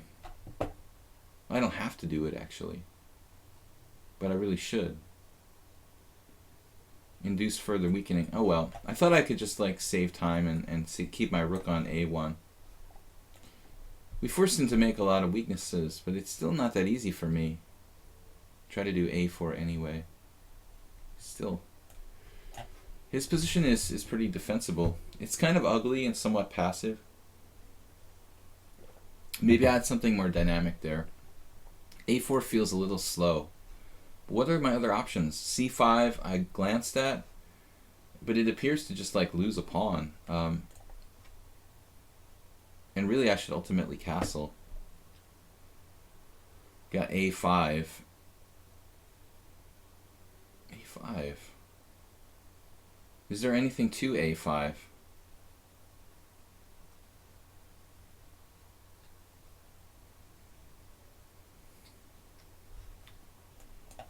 Well, it's a blitz game. Let's have some fun. For fun. You have an autograph from Arunian. Magnus refused to give an autograph. Oh yeah, man. I mean, no surprise there. Should I take on b6? Leave him with an outside pawn. No, I think this is fine. He refused or just, like, ignored you. Those are different. They're both equally unpleasant, but I'm kind of curious. He was like, no. Or he just, like, just blew you off.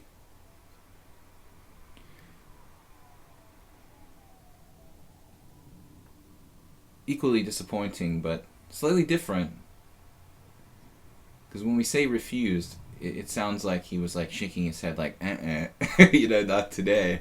I'm going to give you an autograph. More likely he just kind of blew you off and didn't answer you or something.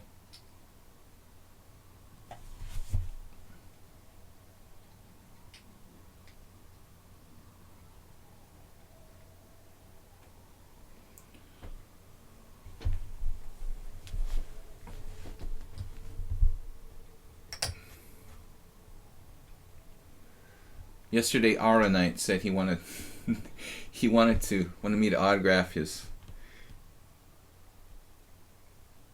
game score against me in the simul. I think he was just kidding. All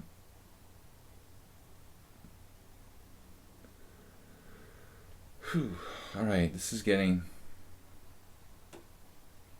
getting pretty tough. Still, we're good here. I guess we need the castle at some point, huh?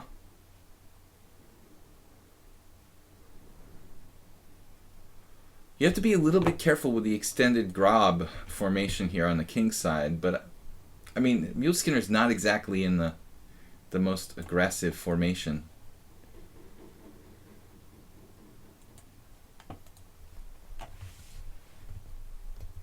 Research the flat earth clues. What really strong chess players were better on black than white? Larson, possibly, would be my first guess. My only guess. Definitely Larson would be the first one on the list.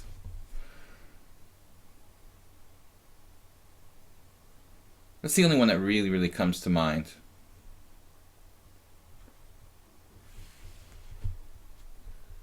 One of my favorite players, though, the other day someone was asking me who my favorite players are, and I have a hard time. I don't know. I have a lot of favorites in everything. Movies, music, books. I hate when people ask me that question because it's hard to answer.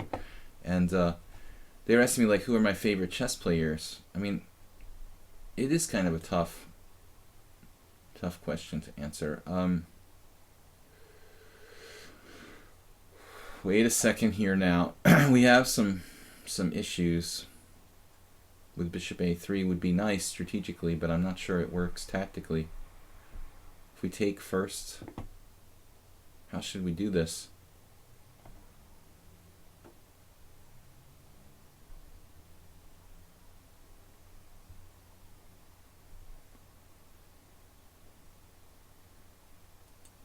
Taking on b6.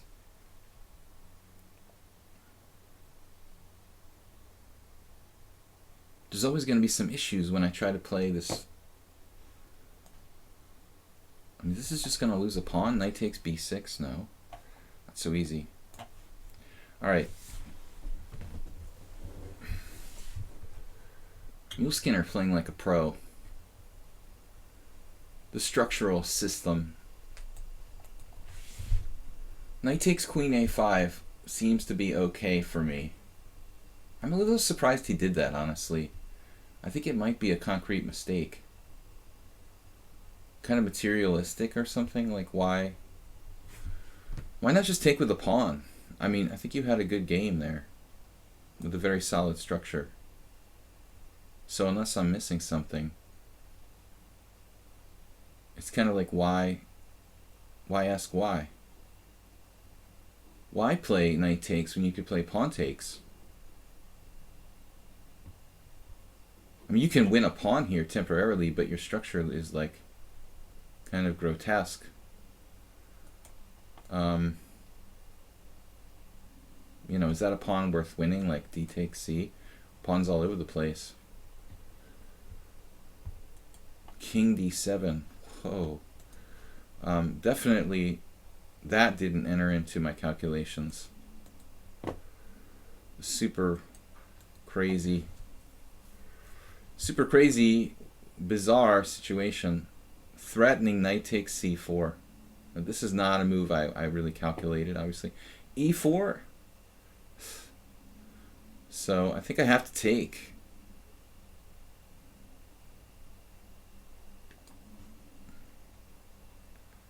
Opening up the position a little bit with his king in the center, or trying to. My goal in life wasn't to trade queens in this kind of position.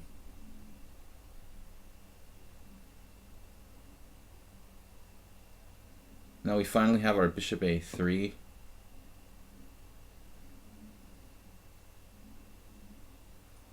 Well, knight c4 is going to make my life kind of awkward. There's also e4. There's definitely an argument for e4 here. Before it's too late. Oh man, e4 is not going to work because of my h3 pawn's going to drop. Seriously?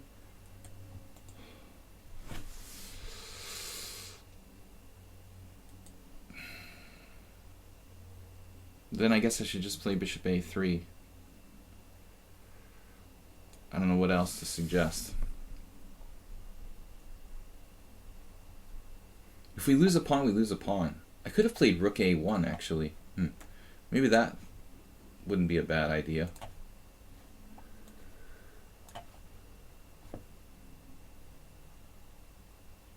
Okay. I think we need to check. Fairly easy to find that move. Unfortunately, his king is out in orbit.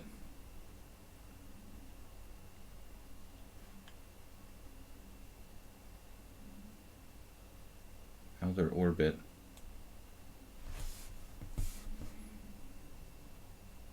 Man, freaking fast, huh?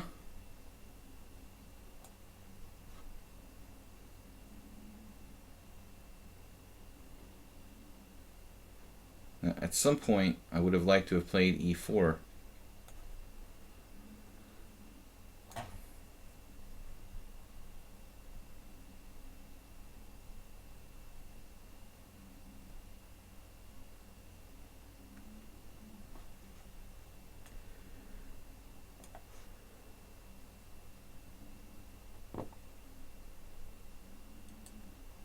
We never really did have time to do it.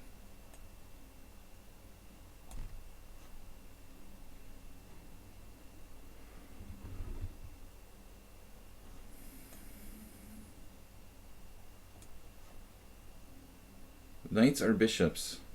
Which are better?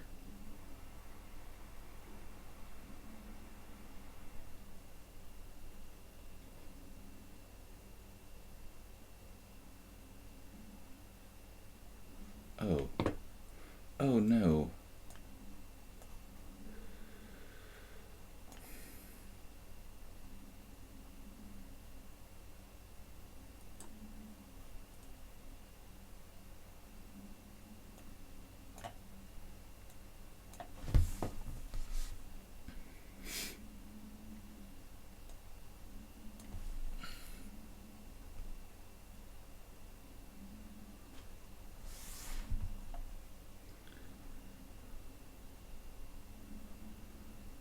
Technical World. Welcome to Technical World and enjoy your trip. Oh, there's that move. Wait a second now.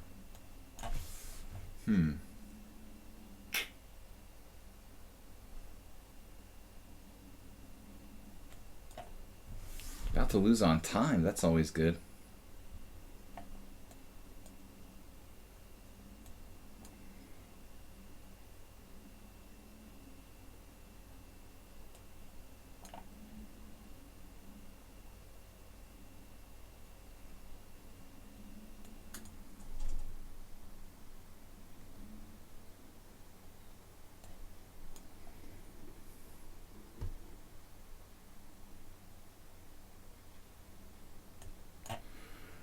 I'm afraid that's a draw. Oh no.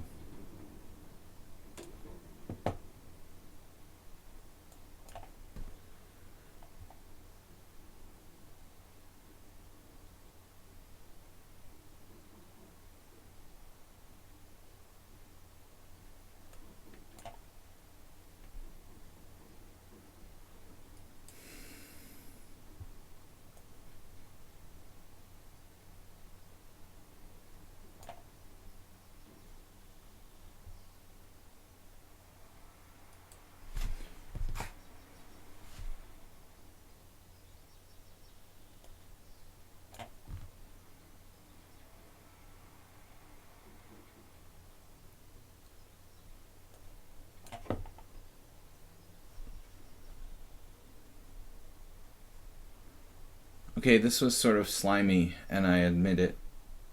I'm sure it was drawn, obviously. But at what point? When I had a win here? I should have done rook d4, winning immediately.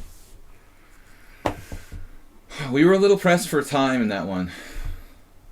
Yeah. There was a draw, definitely.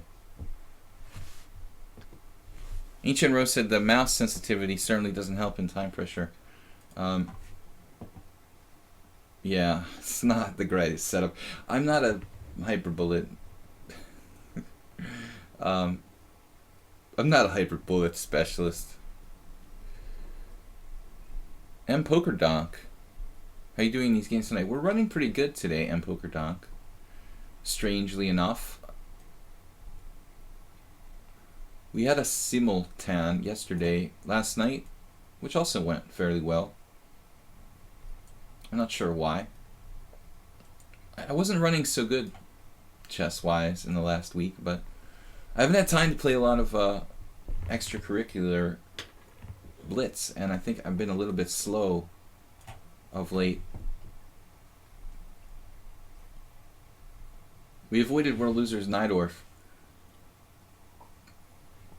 Last night I played like the lamest opening of my life against World Loser in the simultaneous exhibition. We played 20 players on the white side of a Najdorf. I ended up leaving book really early and playing something totally lame.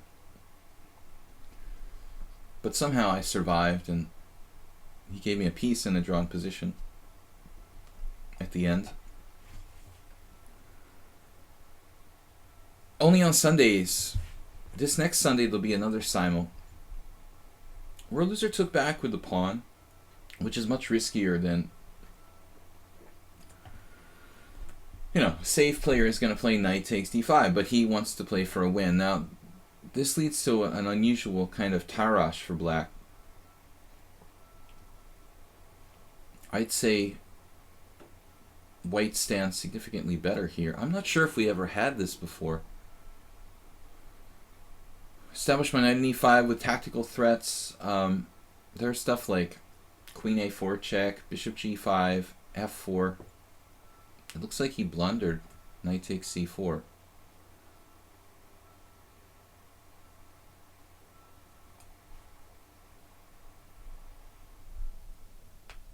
The problem with World Loser is that he tends to play too fast, and usually he's good at it. Actually, his precision is fairly high tactically. For a guy who plays ridiculously fast, he rarely makes overt tactical mistakes like this. We can't expect perfection. Why do you say that win was kind of slimy? Because it was a draw, man. I mean, it was a pretty straightforward draw, the last game. So, I try to play. I'm proud of games where I played perfectly or close to perfectly, but in that game, I made a lot of mistakes. I felt like, so I don't feel like I necessarily deserved to win. I don't like to win drawn positions. I like to win won positions.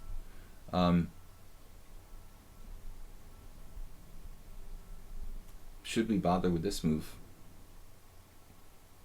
It's not my move. That's probably relevant. I was like trying to move twice in a row. So now there's this pawn that's difficult to protect for him. This is really just absurd. Like, what's he going to do?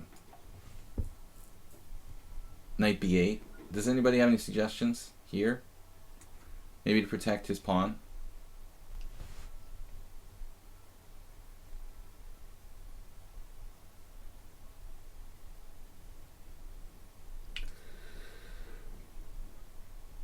Yeah, I mean, I like to play really high quality games, and I like games where I start and accumulate an advantage and like build the advantage, and then the game, is a win all the way. But in that case, like last game, I felt like I made quite a few mistakes, so I think I had a winning position, messed it up, then it was a draw again, then I won. But probably right at the end, it was a fairly easy draw for him, before he took the risky decision of, well, I shouldn't say that easy. He put his king on h5. I don't know. But any kind of rook endgame with like 4 against 3, 5 against 4 on the same side, usually it should be a draw in most cases. Here, World Loser is just going to drop this d5 pawn. There's 1-9 though. Queen A4. I mean, Queen B3.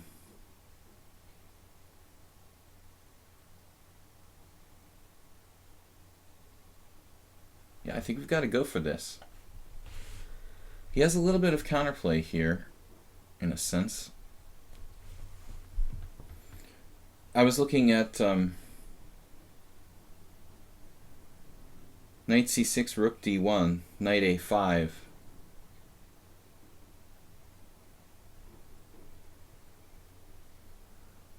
Queen c2, but his pawn on d5 is protected. And I have no way to increase the pressure. So I think we'll have to grab on d5 when he takes on d4. Or knight c6, knight takes d5. I don't know which one. Maybe knight e takes d5.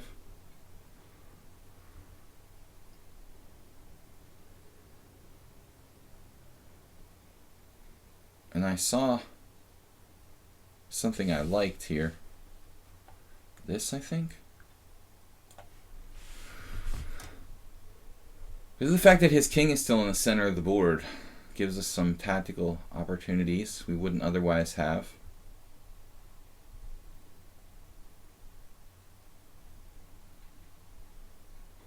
Now knight takes.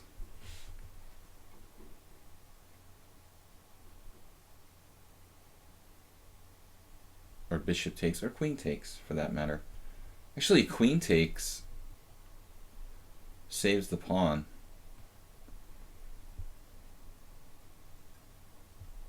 I mean, they're all winning, probably, objectively. Bishop takes d5, knight takes d4, bishop takes f7 check. It's pretty horrifying for black.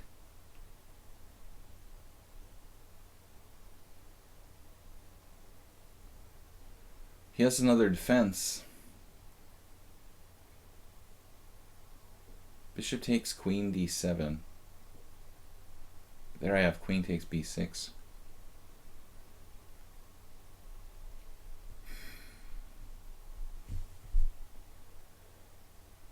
Queen takes d5. He probably has some practical tries like bishop d6, keeping queens on the board. So bishop takes, knight takes d4, bishop takes f7 check, looks good for white.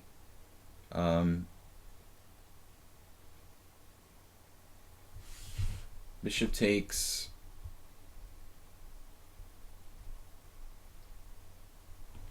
queen d7. Queen takes b6.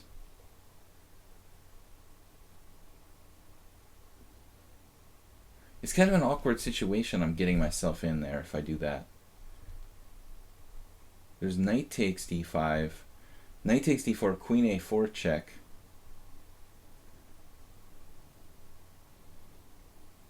I guess that's the simplest. We try to outstrip him in development here and not get our pieces tangled up. You know, like I would with the bishop on d5. It's kind of like more usual to lead with the knight first here. Queen e3 check, knight e6. Looks okay for him. So we do queen a4 check. And his knight is hanging. So he has to make a kind of meager retreating move. I mean, I could play knight f6 check here, at the very least, picking up his bishop on b7, kind of decimating his whole position, basically. That should kind of do the trick. Decimation. Queen takes, bishop takes b7. It's like he's falling apart.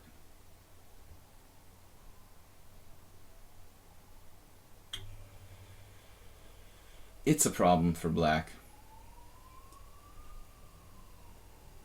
The simplest solution, at least, you know, against a player who's really fast. I mean, I have other moves there, probably.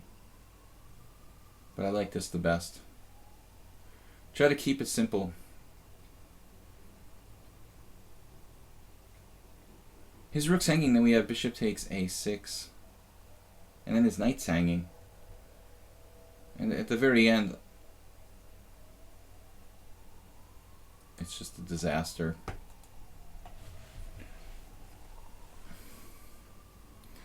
Bishop takes d5, there were some small complications which bothered me a little bit.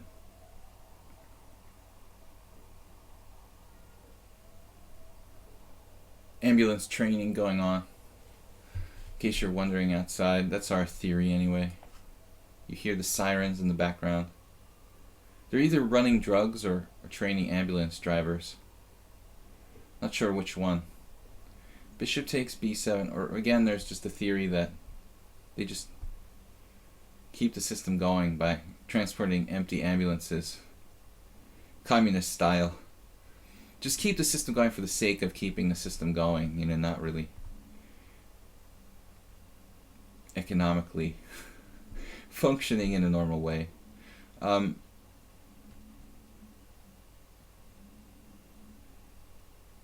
If you know what I'm talking about, just ignore me. Bishop takes b7, he's destroyed.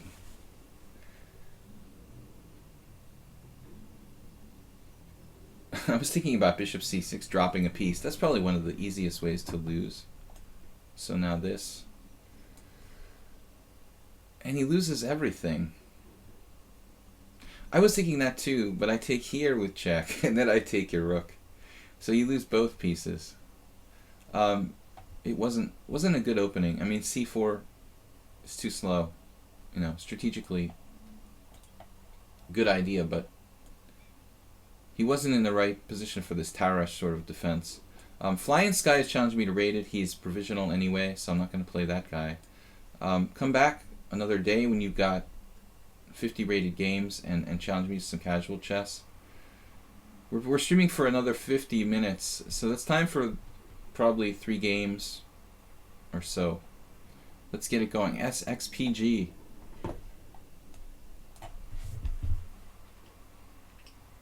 Bishop d5 was a free knight. It wasn't that simple, you know. Bishop takes d5, queen d7.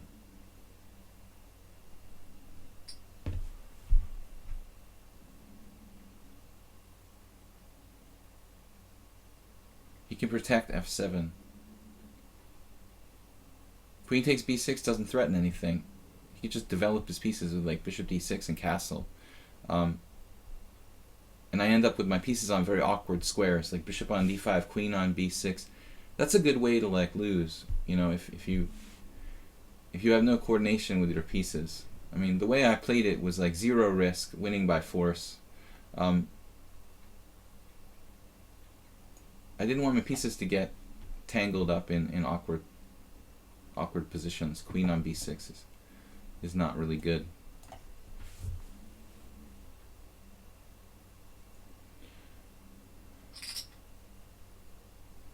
Welcome everyone. We have a YouTube channel, Video Chess Training on YouTube, where I do upload the streams over there. I haven't had a Berlin defense in a while. D3 is the most common way to avoid the knight takes e4 lines of the so-called Berlin defense. But I find queen e2 to be a little more interesting and dynamic. In some cases, this transposes to a Wardle attack. But in order for that to happen, black has to play a6. And the way he's playing here is pretty common and quite okay. d6. Now, you can play c3, h3, castles. But I'm not going to play h3. I don't mind if he goes... I don't mind if he plays bishop g4.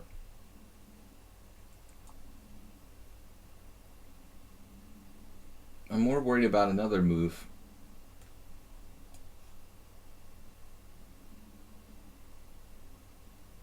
I'm not worried, but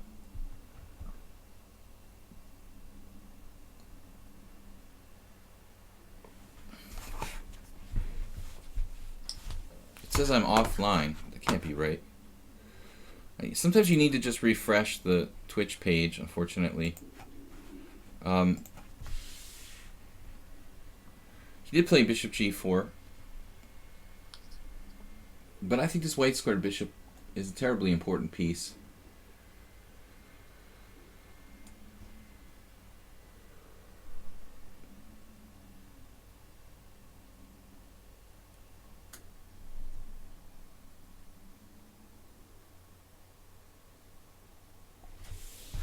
Arsenal fan Richie said, I know you like Kramnik, but you must hate him for what he did to the Spanish game. Well, I don't blame any one player for that, Arsenal fan. This has been a long time coming. I mean, it may just be the truth of the position, dude, that it's just the best way of playing, you know? I'm afraid of a very strange circumstance here.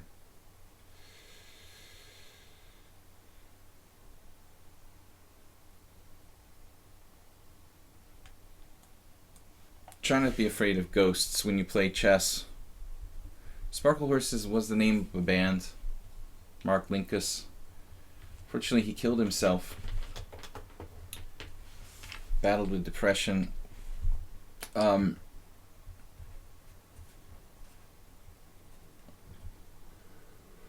So, anyway, on a more positive note, I try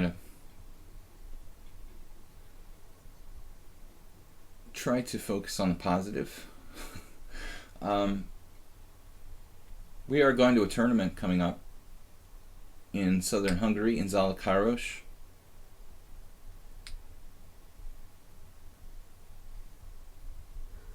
Really, really strong tournament. I'm ranked like 66th out of 128 players from the last list I saw. It's the by far biggest open tournament here in Hungary. I'm also going to be playing in another closed GM tournament at Lake Balaton.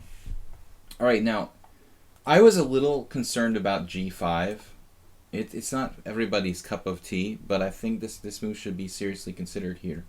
With my queen on e2, you might be able to get away with that. It's kind of maniacal and maybe objectively wrong, but I was worried about it, you know, to be honest.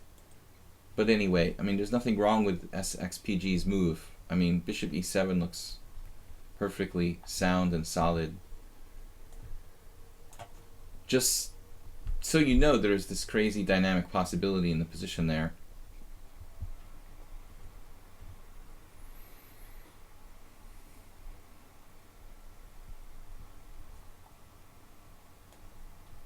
This might even be some kind of relatively obscure theoretical position.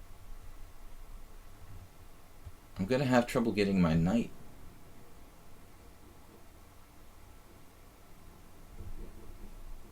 Over. And you definitely have to consider bishop takes c6 here. I could play bishop takes, takes. I don't want to play g4. But exchanging twice is probably quite okay for white. What do you think about when Karpov started playing d4? Well, Karpov played, you know, e4, d4, and c4. A lot of c4 later on, and d4. SXPG just blundered. There's no time for a6. Probably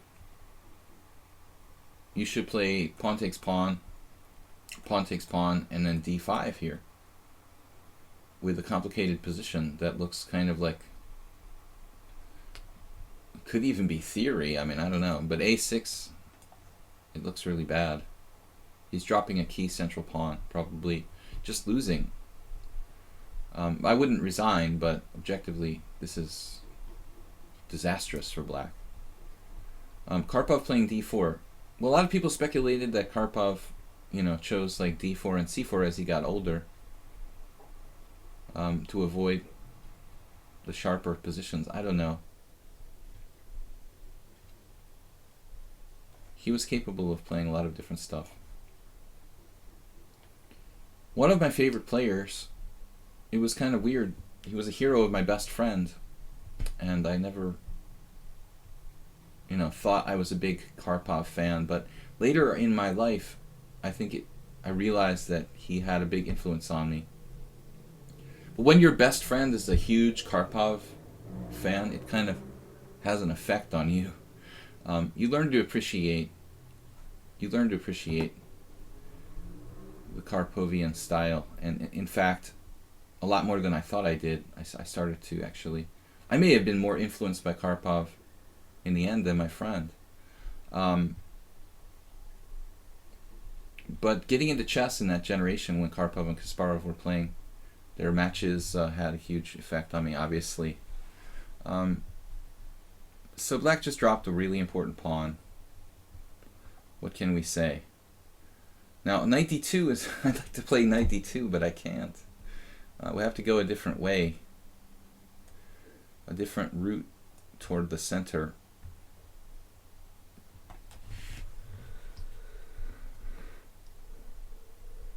What did you think? Well, I think Karpov started playing d4 before I really got into chess. He had given up playing e4 about the time when I started playing chess. So it wasn't really a conscious thing for me. When I started following the game, Karpov had already just about stopped playing e4, right about the time when I started getting into chess.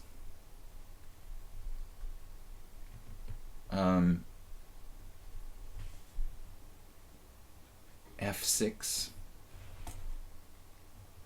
Keep him tied, sort of bottled up behind these pawns, His pieces are all blocked in. I have queen. I don't want to win a pawn, This is like materialism. I think we're up a pawn, There's no reason to take any risks when you're up material. That's just greed. Losing coordination, letting your king side get broken up.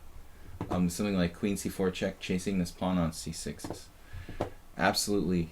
When you're up material, you'll see many instances of me like being up a pawn and say refusing to give up my fianchetto bishop to win the exchange or something like that.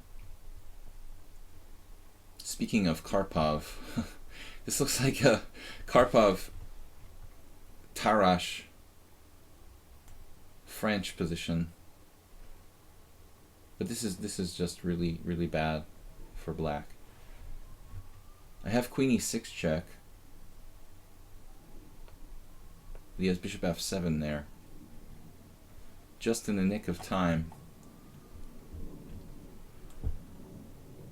Fortunately, knight e3 blocks my bishop on c1. There isn't really much else to do, though.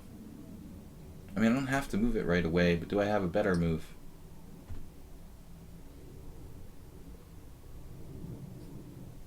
I don't really see a better move.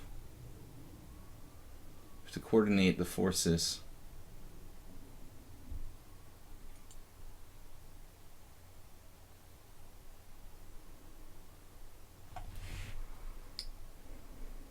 When I watch Karpov and Botvinnik finding the moves, it's like witchcraft.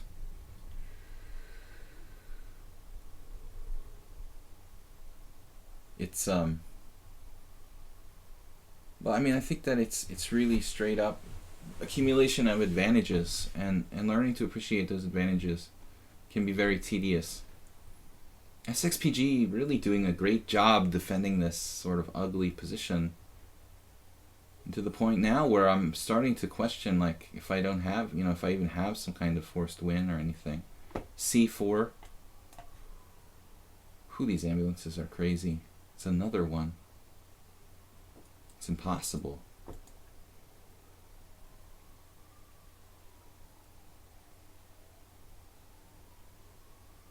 If you pay attention to it too much, it makes you utterly insane. I'll just ignore the ambulances. The better way to approach it. It's like I live next door to an ambulance center or something. I don't understand it. There is a major street. So bishop c5, I think this move is okay, but it looks like you should try something more dynamic. Maybe bishop f7. d4 I was thinking about. d4, rook takes d4, bishop takes f3. Maybe he didn't see that tactic.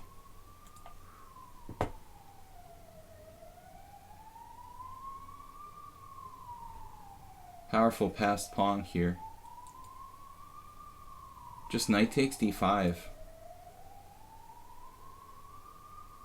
SXPG, he's 1400. Dynamic 1400, but here he blundered? Yeah, still he's alive. Momentarily.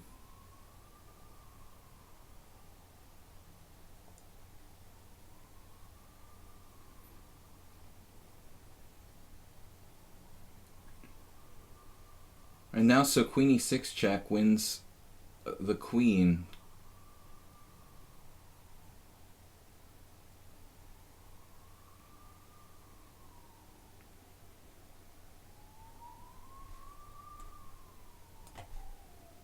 It should be enough material. This guy has some talent, though. I mean, he has a good feel for dynamism. After dropping a pawn in the opening, he's come back to get some kind of life back in his position.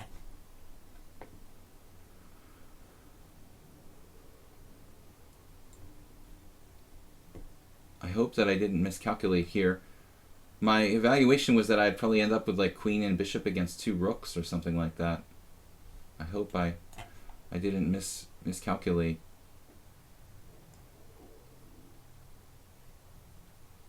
This is the main line I looked at when he pins me down there. But we're going to play bishop e3 and sack the exchange, basically. You know, so I don't know, maybe he could have played something differently, like rook e8 here. It's not going to really change. I don't think it's going to change things in the grand scheme of things.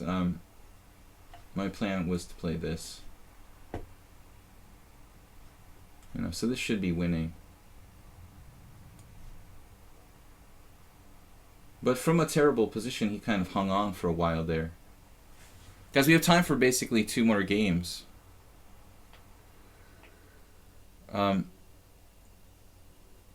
White was winning easily when he went a pawn up.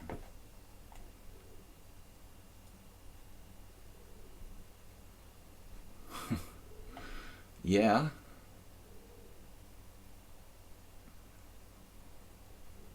But the question is, how did black play, you know, in that situation? And I thought he defended reasonably after that initial blunder.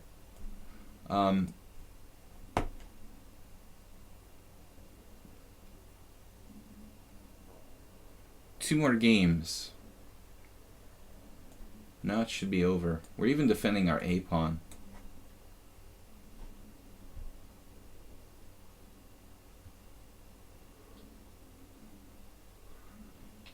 I'm curious about the opening, though. I wondered about g5, what I was talking about. I'll show you after the game. Quickly here.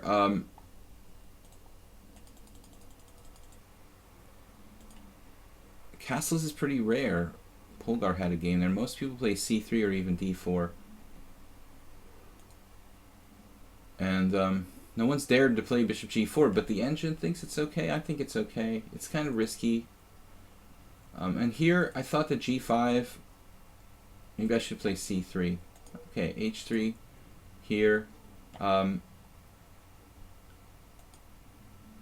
No, I thought this is not a ridiculous idea, but the computer thinks it's ridiculous. Okay. That would provoke some interesting complications. It's probably not sound.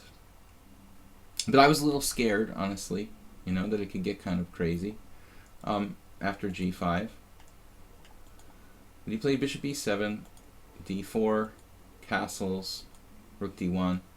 And so now some kind of defensive move, but I guess I was thinking this. Take d5. When I thought that black's position isn't that bad, you know? It actually looks fairly like similar to some lines I've seen before, and like the open Lopez. All right, moving on. Kyrgios-Kospes. We're going to try to get in 2 more games. I don't know if we have time for it or not. If we have no time, I'll play Chess Gym 5+2.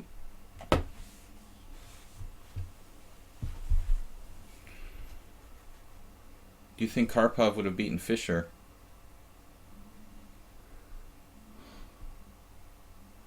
A lot of people have different theories about that. All you can do is theorize. Do I think that Karpov would have beaten Fischer? I don't know. I really don't know. I think it's up in the air, man. I mean, they're too close in strength, and there was a lot going on. Fischer was messed up in the head. Even if I think that Fischer was a little bit stronger than Karpov, overall, his psychological problems would have, and his paranoia would have negated that, you know? So maybe Karpov was a slight favorite overall.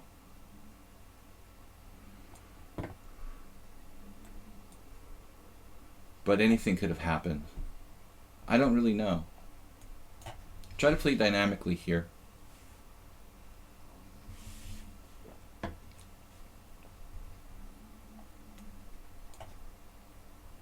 That's what happens with these young kids.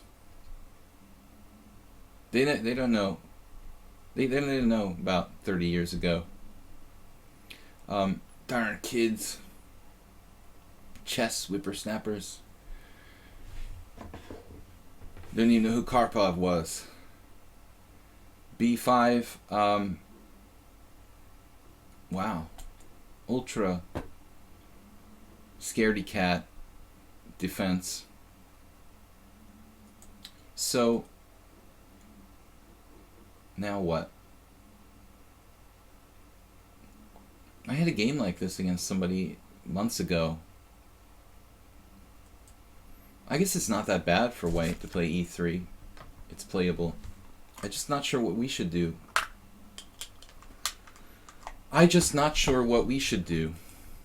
Is what I just said, literally. Good grammar. So we could take on c4. He takes back. We take on d5. He takes back. We take on d5. He takes back. We play knight c6. It looks like some kind of weird Benko. One of these weird Benko variations. But he doesn't have a white squared bishop, which should be good for me. Or we can just take on d5.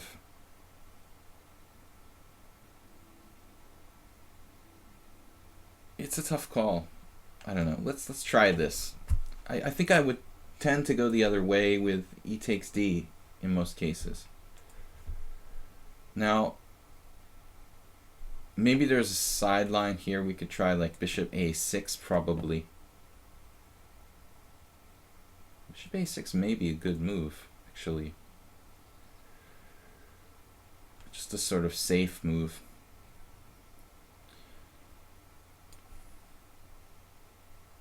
It's a way of playing. Black is probably okay. White is okay too.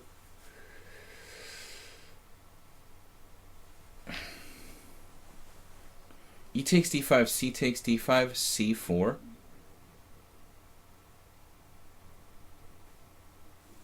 In which position?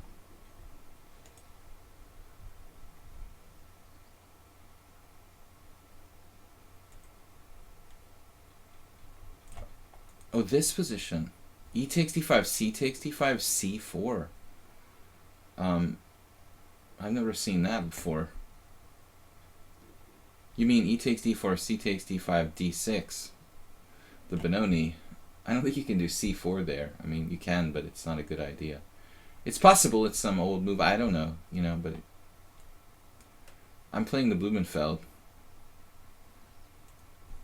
It's pretty old opening in and of itself. Now, obviously you can recapture, but my idea was to play queen a5 check.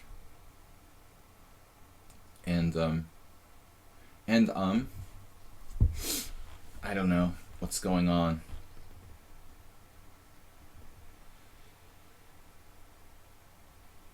It depends on what he does, you know. I guess we'll decide. Like, if he plays knight c3, we probably take back Actually, how do we take back with a knight on a6? It's kind of weird, isn't it? I'm sure that makes sense. I'm not sure this whole opening makes sense anymore.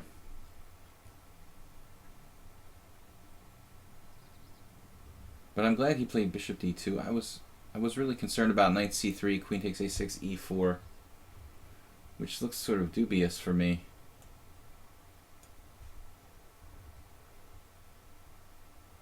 I've been having some trouble with Kyrgios lately. His score seems to have improved in recent times.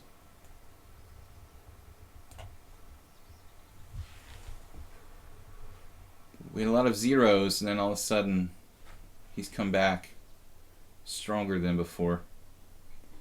There was a brief, not so brief, period where he wasn't really playing on the stream too much. Okay, now he's stuck for what it's worth. His king is stuck in the center.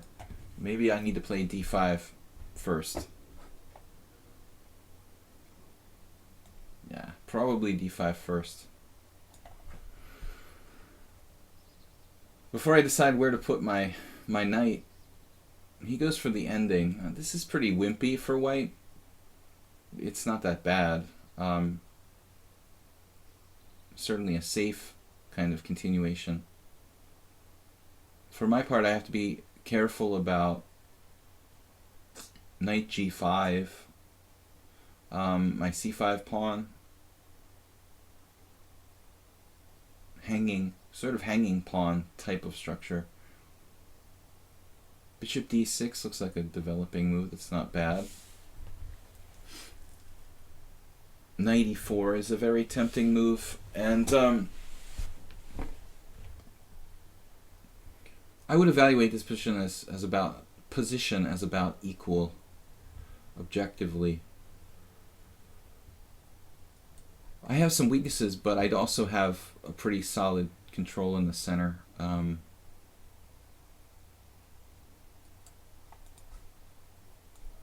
right. He's just very fast, though, only using a minute.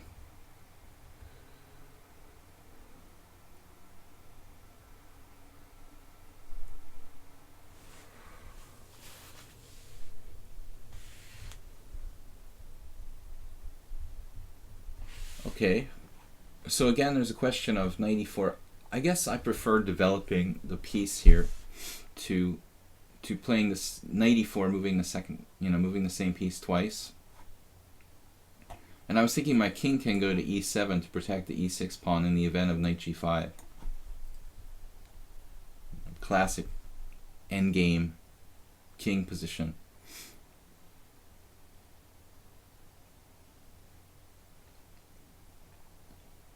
I said his decision to trade queens was a little bit wimpy, but objectively it's fine. I mean, he still doesn't stand worse.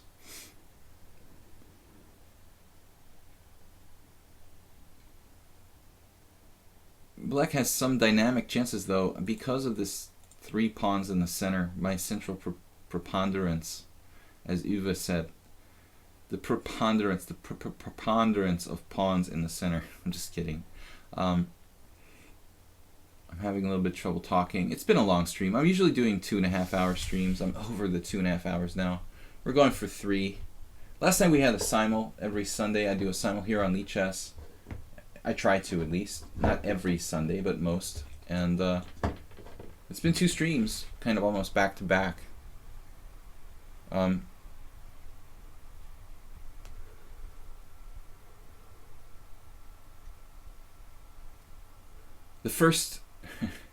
The first mate I'll teach the kids is like smothered mate, because that's really fun. I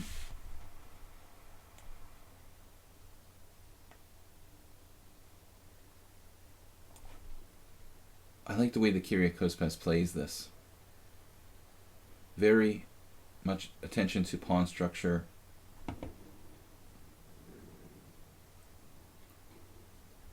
Tempting to play a5 here, but it's fixing a pawn on the dark squares. Kind of risky in a sense.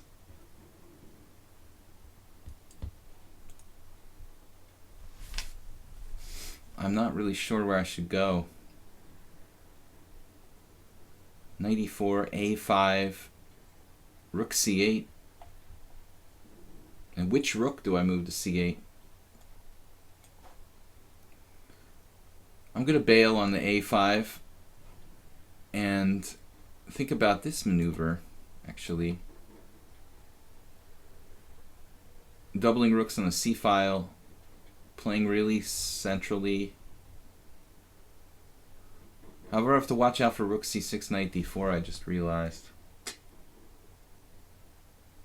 Probably not a big deal, because I can just move my rook to like b6 or something, leave his knight hanging. The other thing is the half-open file here. It would be nice to put that to some use, but I have to be careful. It's hard to break through on f2. It's easy for him to protect that square. It's kind of a...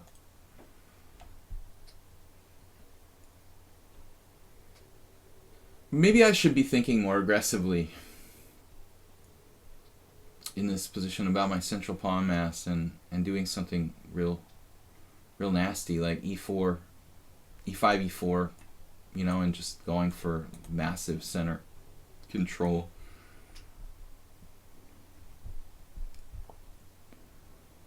I think I have a tendency, poker-wise too, to play too conservatively. In chess, definitely, I have a tendency to play too conservatively in certain situations.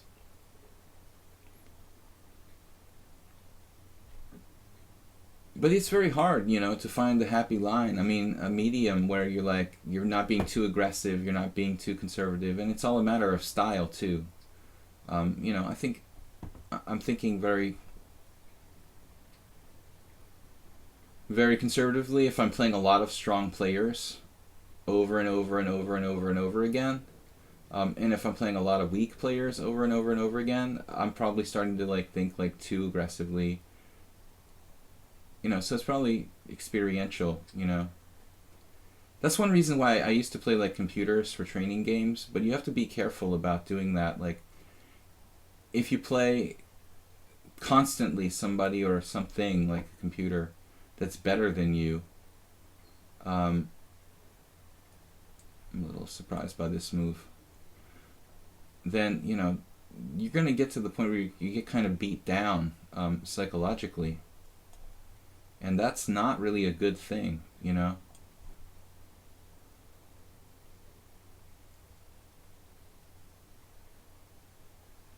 Although it makes you tougher, it makes you kind of a beaten man, you know, where you're like expecting to lose and you become too afraid of everything, too conservative. That's the danger with like training against computers. I think a danger. You know, nowadays especially. You have to find a balance of playing people who are better than you and people that are weaker than you. Maybe more better, but it should be balanced so you have confidence. Beating the weaker players gives you confidence. Here against Kyrgios, I was thinking a little conservatively. Okay, well, you know, it's a tough call, but it is a pretty semi-open position. I mean, the bishop should probably be chopped off. He has dark square weaknesses too. But still, it's not so easy. My bishop could be semi-bad. I'm not sure what's really going on here. Knight d4 again? That's alright. This is all part of the plan. My c5 pawn is really solid, and no, I was even thinking about rook a6, as I said earlier, targeting the weak point.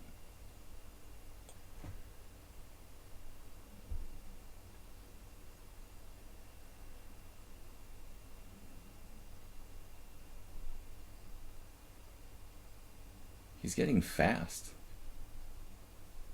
There's no way he can attack this more, you know, like knight a4, that's it. You're not going to find another. Well, maybe he will. I can always push c4 though. At the right moment, there's no rush. No rush about pushing c4. Maybe an exchange sacrifice. Not for you, for me. Don't get any ideas of sacrificing the exchange, man. It's my... that's my plan. You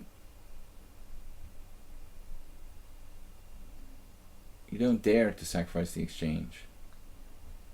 Just kidding. I meant it for me, but unfortunately there are possibilities of him doing that. I think we only have time for like a blitz game, so someone will probably freak out if I play Chess Gym, but I really don't have time for an 8+3 game. Otherwise I'll just have to stop the stream after this game. But we don't have time for another 8+3, so if it comes to that, we're just going to play a 5+X. And convenient that someone challenged me to a faster time control. Last week this dude freaked out and he was like, "Oh, I'm not going to make a donation to your chess site because you didn't play me the last game." Okay, what can I do, man? If I have to go, I have to go. I can't change it. Knight d2, that's fine, but what are we going to do? c4? Your h2 pawn is hanging. Man, this is surprisingly difficult.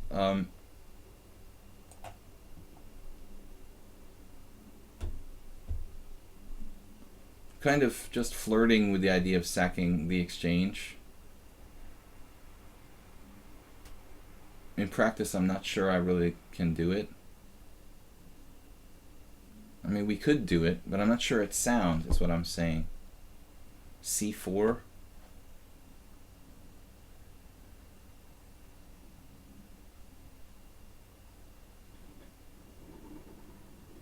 This was a good move. He restricted me from being able to play like g5 at some point. I don't know.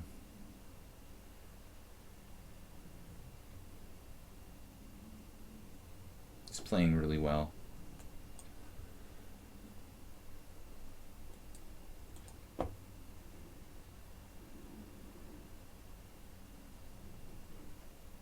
Unclear. Now I was thinking rook takes a4, exchange sacrifice. That's what I'm talking about. That's what I'm talking about. In general.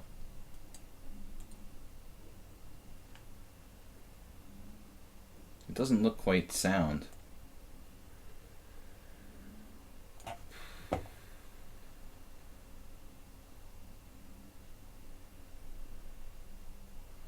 In the end, I chose a totally random sort of continuation, but the knight was killing me on a4. It was making me crazy. I decided to just go with this pretty random variation.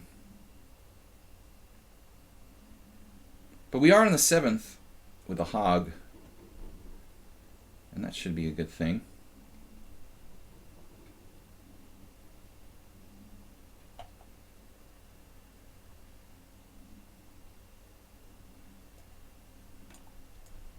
I don't know. Total chaos. I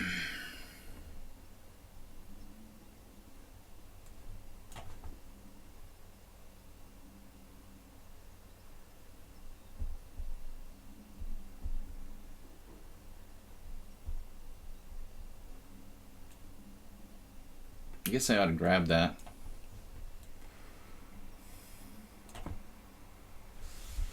Does anybody know what's going on here? Oh, there's another pawn.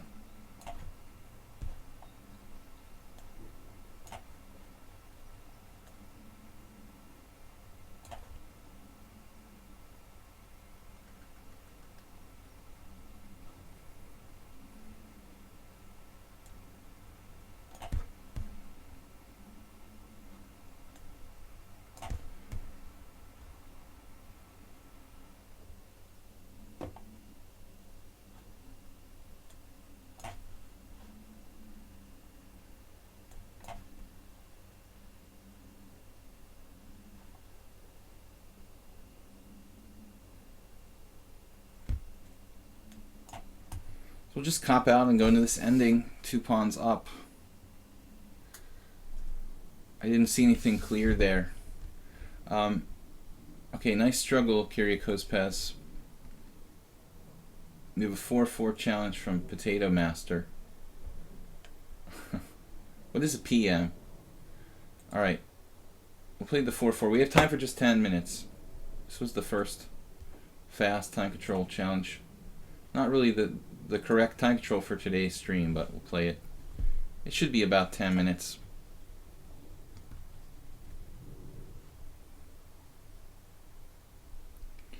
Just the last game for the stream, guys, because I have to go.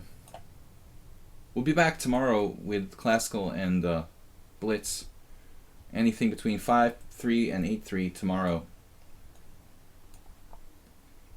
Potato Master playing a kind of defensive line here.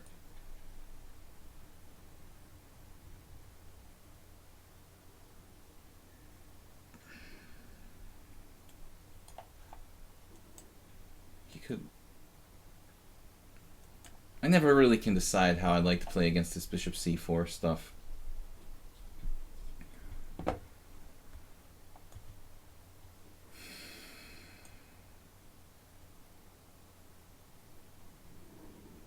It looks like knight e5, bishop e5 check, bishop d7, f4 might be good for him, so I probably need to play this.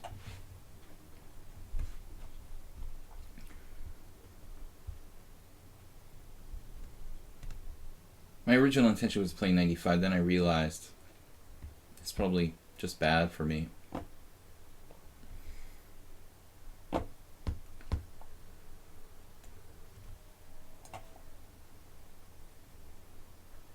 PM Potato Master. I didn't even verify this account. He is established rating. Alright, well anyway, this is very similar to a game I had with Zen Master last week. Though he should play f4 in this position. Definitely need to play f4 when you have the chance to do it in this Grand Prix type of structure. So now you've kind of wasted a little bit of time. I mean, still weight is fairly solid, but he could have played f4 with a fairly good Grand Prix. Why is it called a line? Well, in like old chess books, I'm assuming this is why. They typically, chess opening encyclopedias type of things, the variations would be written down in lines, like long variations of lines across the book. And I think that's where the terminology of line. There's also just a stream of moves, you know. I mean, it kind of makes sense.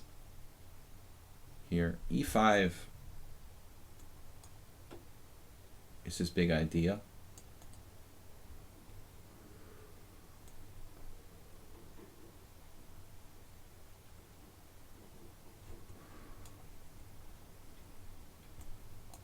Now I'm going to stop e5. This guy seems pretty good for 1650. He's got 1,000 games, so it's not a new account. Very solid style. A bit inconsistent play. Now I might be in trouble.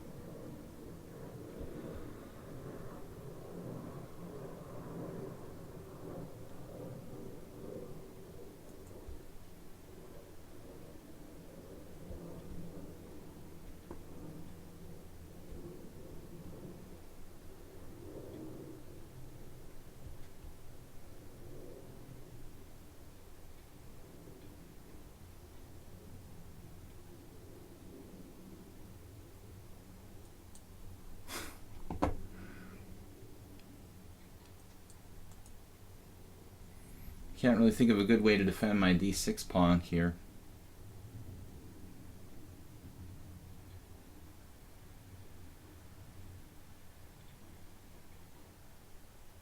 You have to just lose a pawn. I don't really see a better way to continue.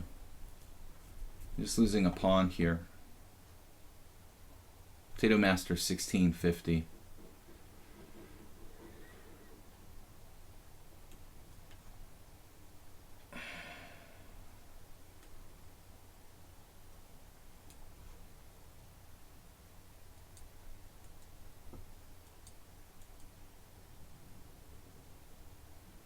We have some sort of compensation in terms of piece activity. Diagonal. C4 square. Control the open file. Maybe he shouldn't have traded queens objectively.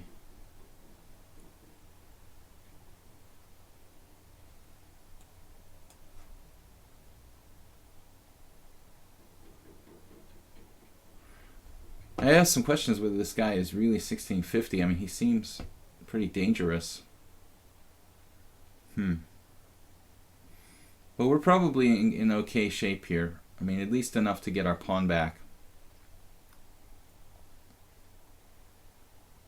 I'm always paranoid when I play new players I've never faced before. But this is one of the lowest rated players we played today. And he's pretty combative.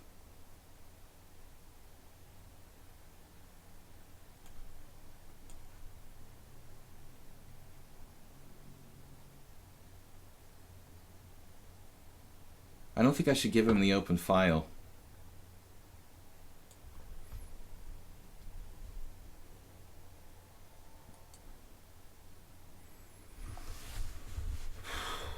This was really a strange game. I mean, the advantage changed hands a number of times right out of the gate, and I think we both made a lot of mistakes in the opening, particularly.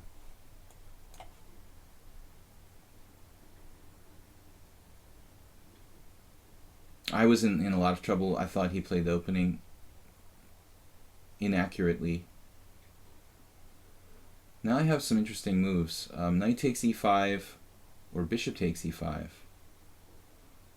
Bishop takes e5. It's a little more forcing.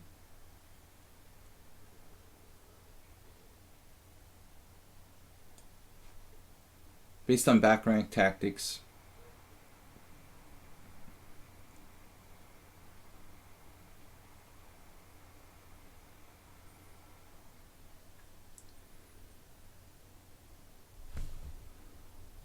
last game for today, guys. We'll be back tomorrow.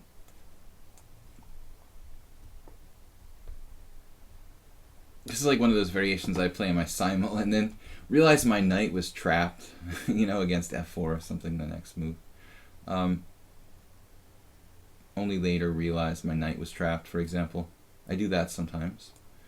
You see a really cool combination, but you don't work out like the last couple of forcing moves in the variation. Wow, this guy's pretty damn cagey for a 1600. Whoever he is. And I'm a little bit worried even now about my position. Rook e3. That's a really scary move for me. Rook e3. It's extremely nasty. Wow.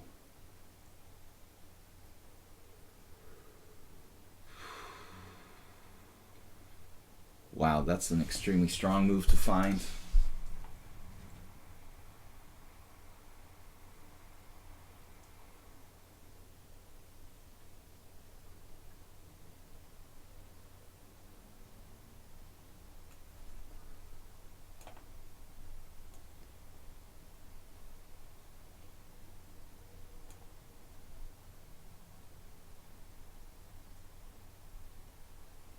Rook a3 may have been even stronger.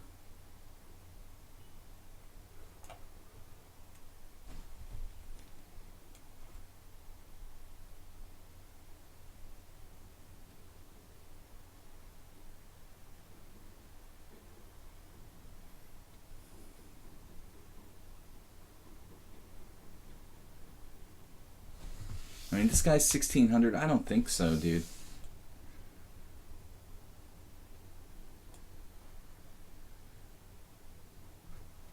He's just too good to be 1600.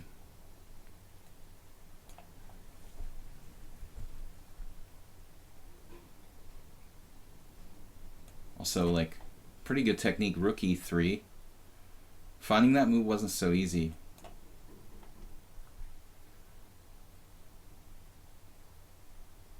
You know, sometimes players just kind of get lucky.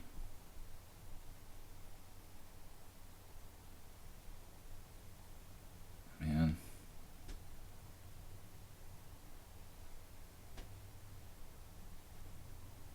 Not sure about this.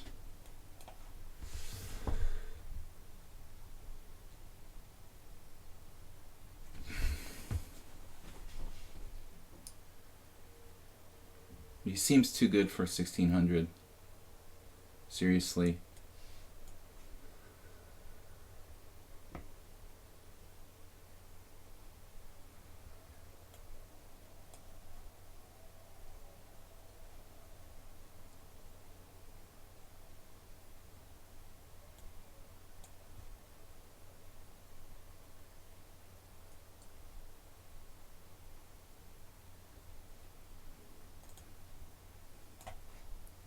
And his speed.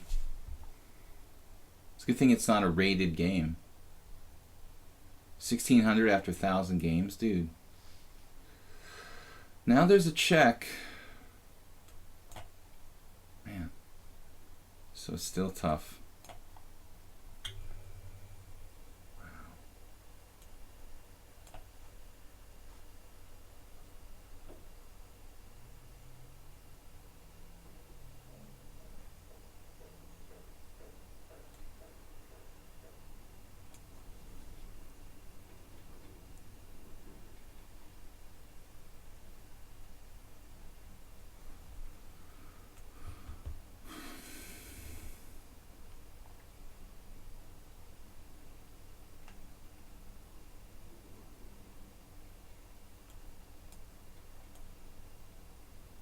I think we're finally winning. It wasn't forced, and it wasn't really a great game by either side, but he defended pretty well. What am I going to do here? I have to play this. We should be winning here. Still not that simple. With 2 pawns up. Reminds me of my simul game from yesterday, our last simul game.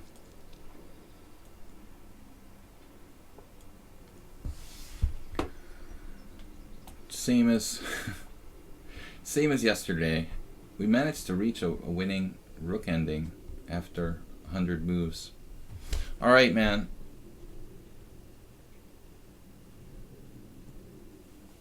Not good enough to judge. Though the highest I've been able to get is 1600. I don't know if that's him. Are you Potato Master? Pretty good fight, man. You were like better. Like really close. Probably after rook a3 you were better in the rook ending. I mean, if you play rook a3 instead of rook c3, I think you're not just equal, you're actually better. Peter doesn't agree. Peter doesn't agree. It says you're just equal or slightly worse. But this definitely would have been very, very tough for me. You know, if the computer thinks I'm better, I mean, that's if I play perfect moves. But objectively, not that easy to do. So, I thought you fought pretty tough, man. A lot of little inaccuracies by Potato Master, but no, like, big blunders. It's not a bad game for your rating. We will be back tomorrow, 10 a.m. CET. Thanks, guys, for joining me. Thanks, Blue Crow, for moderating.